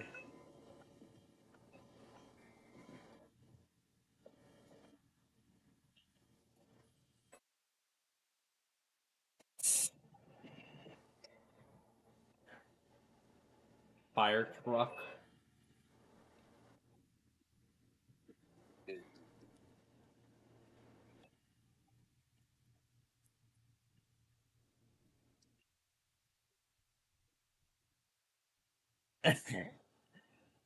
That. Why don't we slow this down? Let's try to slow it down.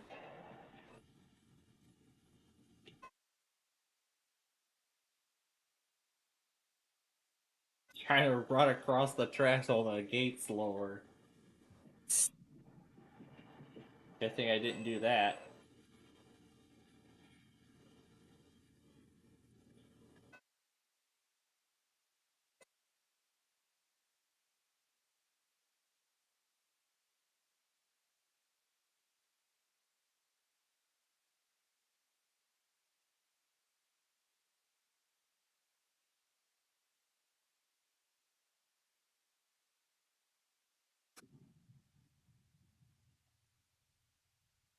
It's like really slow down. But why don't we make it go even faster?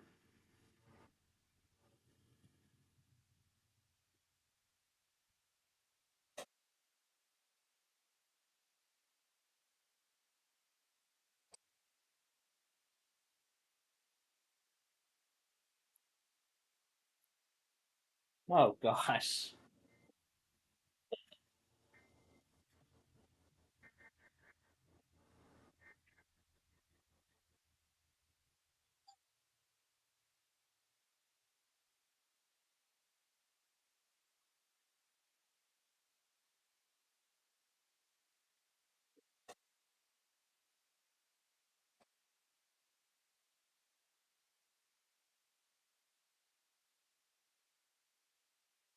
Oh my gosh.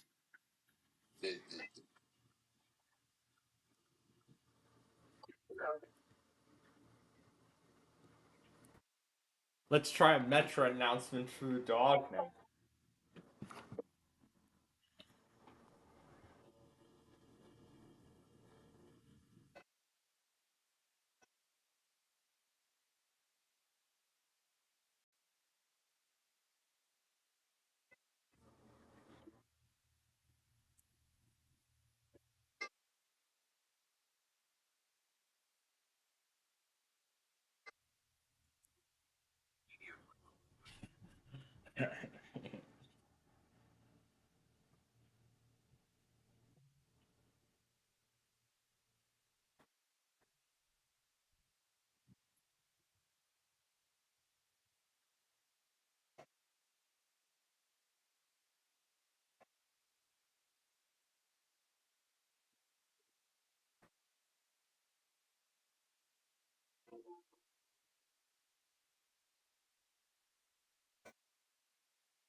That's just how amazing this edition of Downers Grove was.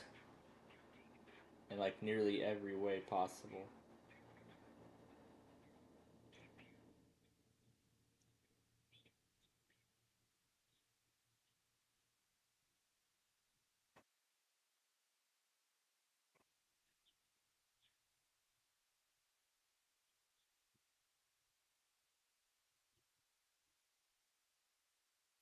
Take me away from the trade. VLC Media Player window.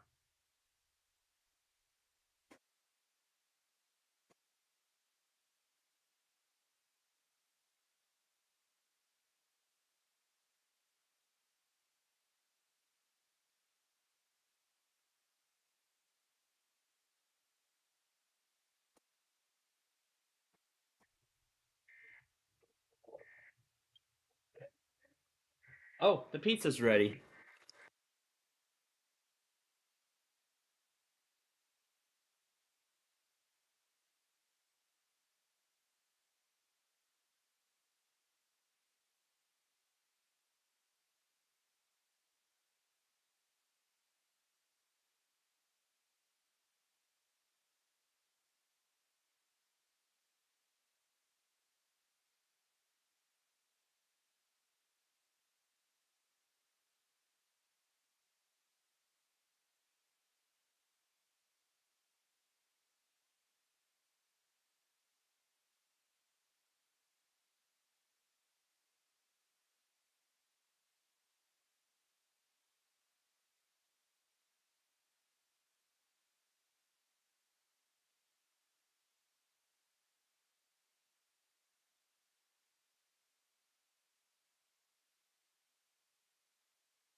All right, back now from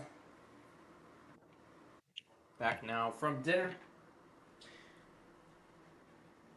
and we are about ready to kick off this week's edition of Who Wants to Be a Millionaire on ABC. And of course, we'll put Tom and Ben through a bunch of random clips while we're at it.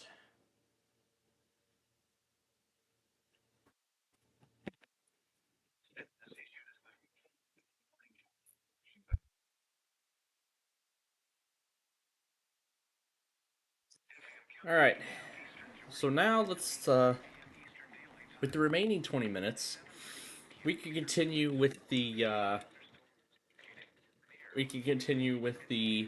eBay scavenger hunt for things. So here's the Deal or No Deal Jack specific plug and play game. Yeah, now let's look at some Deal or No Deal stuff.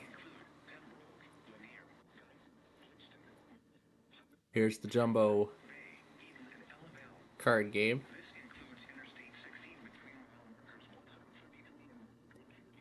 Here's the original version of the electronic game.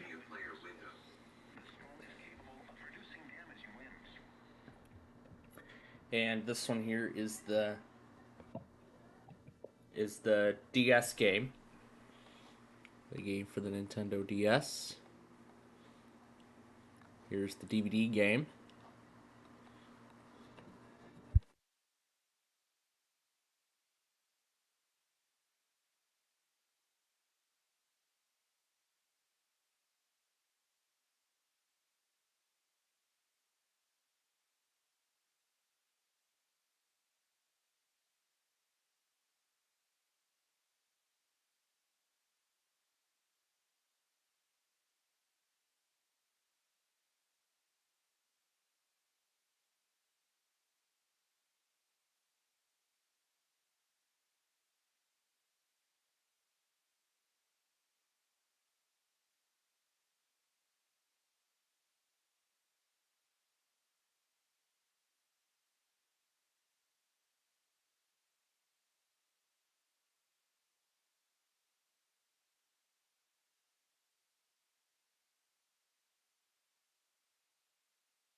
All right. Now, before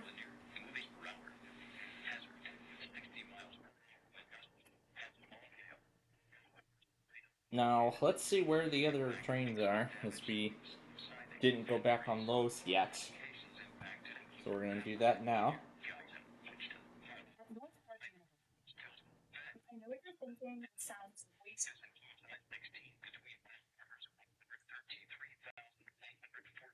precautionary/preparedness actions.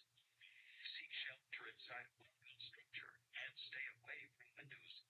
This storm is capable of producing damaging winds. Expect damage. Submit some rain. VLC Media Player window. Nothing special at the back, except there's 3 locomotives on it.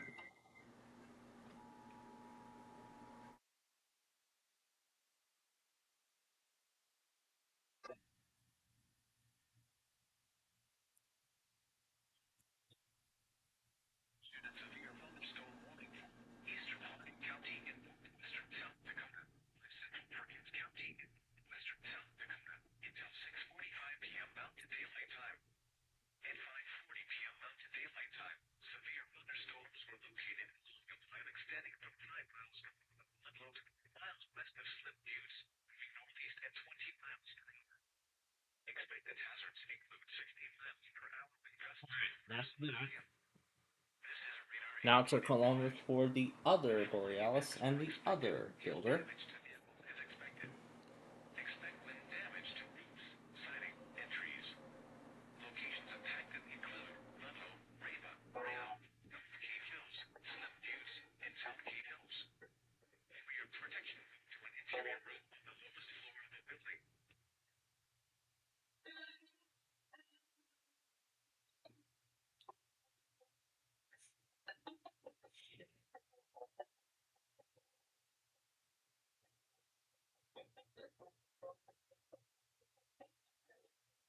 So 7 and 8 both stopping at the same time.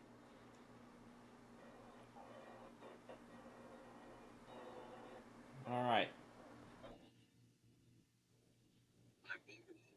ELC Media Player.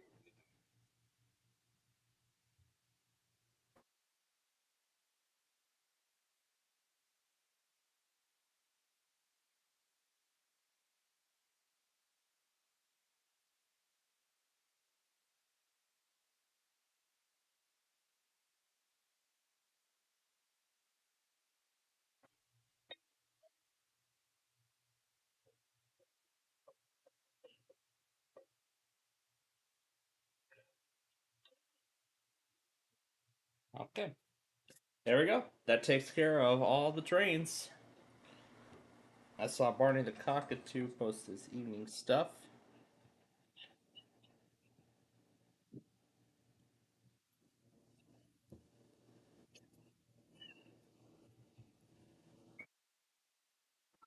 Alright, let's continue looking at the deal or no deal thing.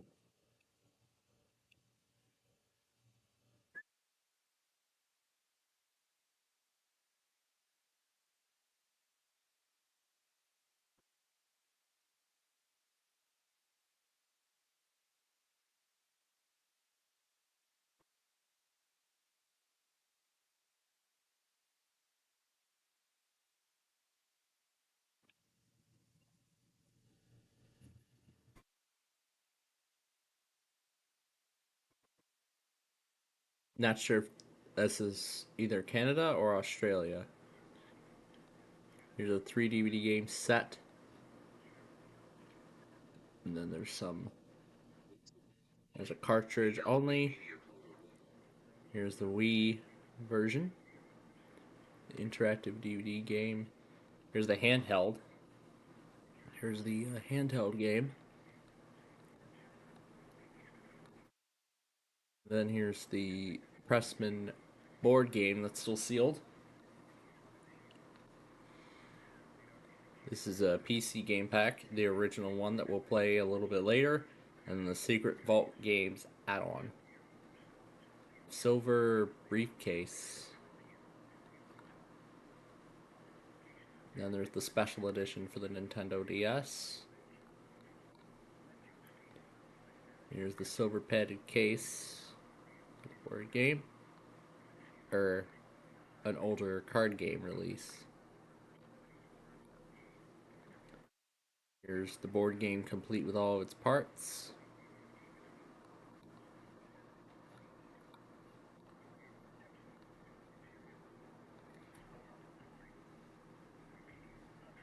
I pretty much have 2 copies of it now.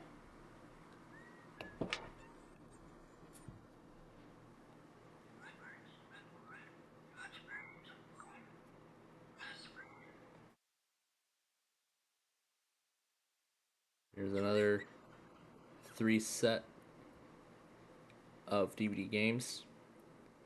Family Feud, Deal or No Deal, and Millionaire.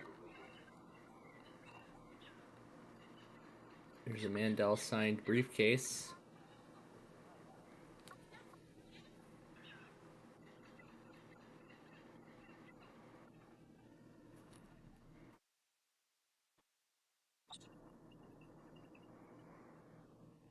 Jonas.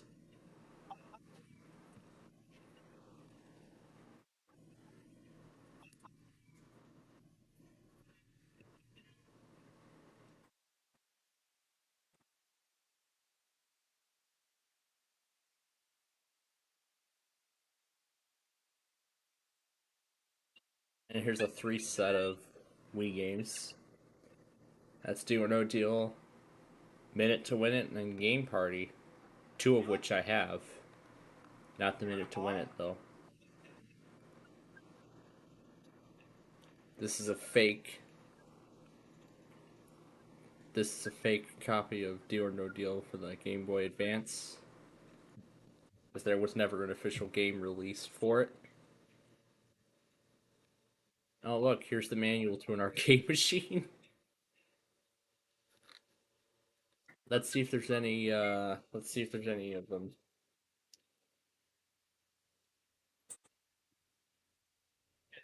There's some manuals. Here's the manual to the standard size.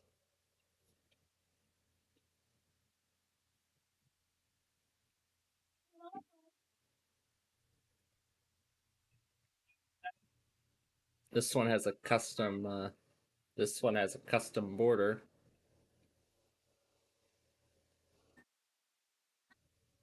So this is the Deal or No Deal Deluxe machine.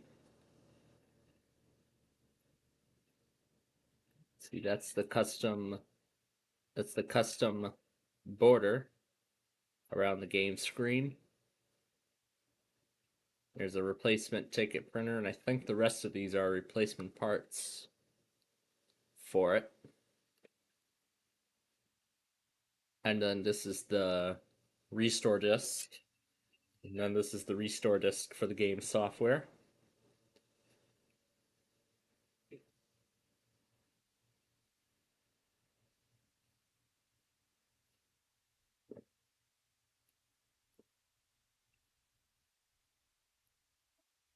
Now these don't have any years on them. Don't have any mentions of years. And then these are parts. And then these are the parts. These are some of the parts for the game. So that's the light up marquee. Those are the case, buttons, and then this is the border for the monitor. And that's really all there is to see. Here's a lot of 3 of them. 3 of the same identical machine.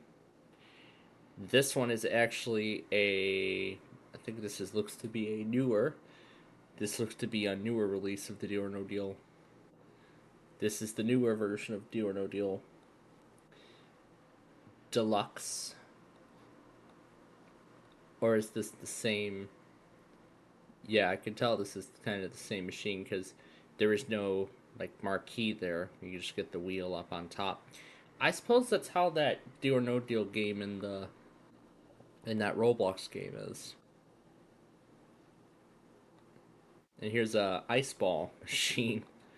Wow, that's interesting. There's a bunch of arcade machines up for sale on some kind of platform like eBay. And then I guess the rest of these are just unrelated machines, and some are for parts. Now, let's check a few other arcade games and see what else. I think I misspelled it. There we go.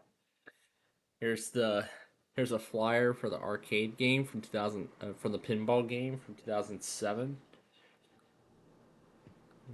This is an arcade 1-up machine, but this is not what you think it is. No, it's not. It's just like it's a casino machine.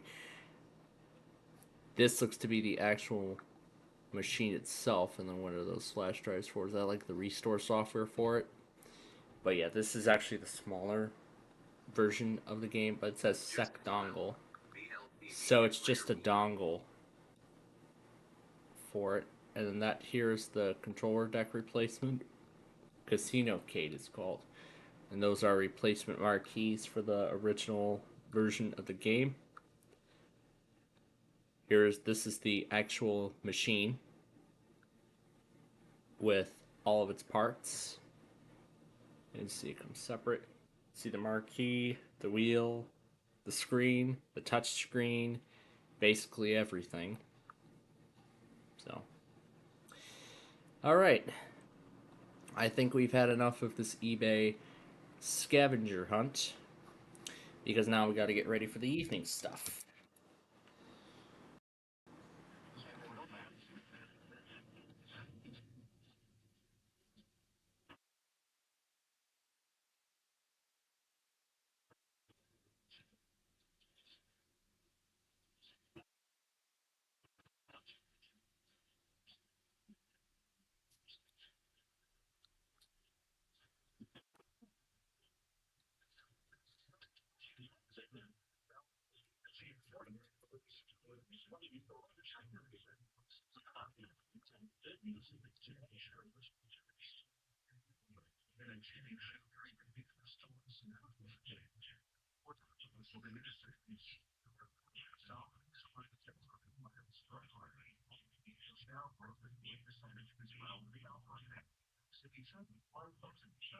Continue with that scavenger hunt a bit later.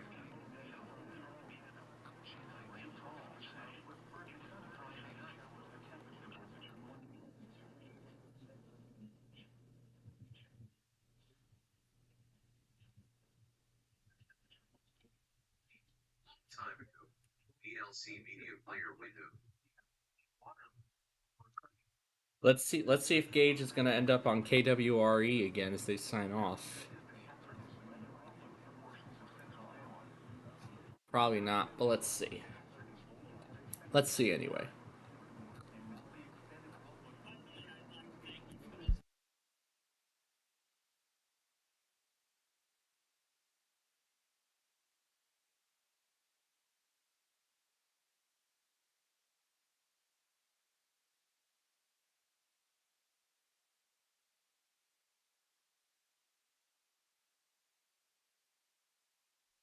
Of course, plus one more song to say goodbye.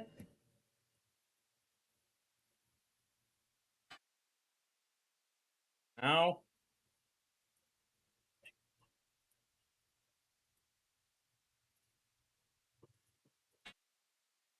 Now we saw the Amtrak, so I'll go ahead and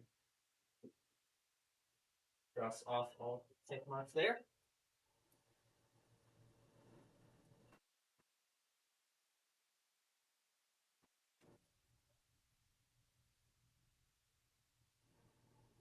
I think the slideshow is putting too much stress on this. What the hell?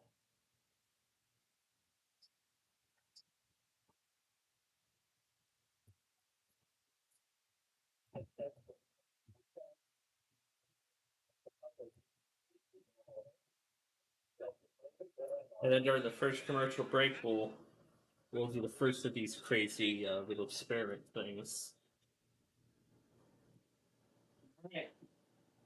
It's time for Millionaire.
Alright, Millionaire's on its first break.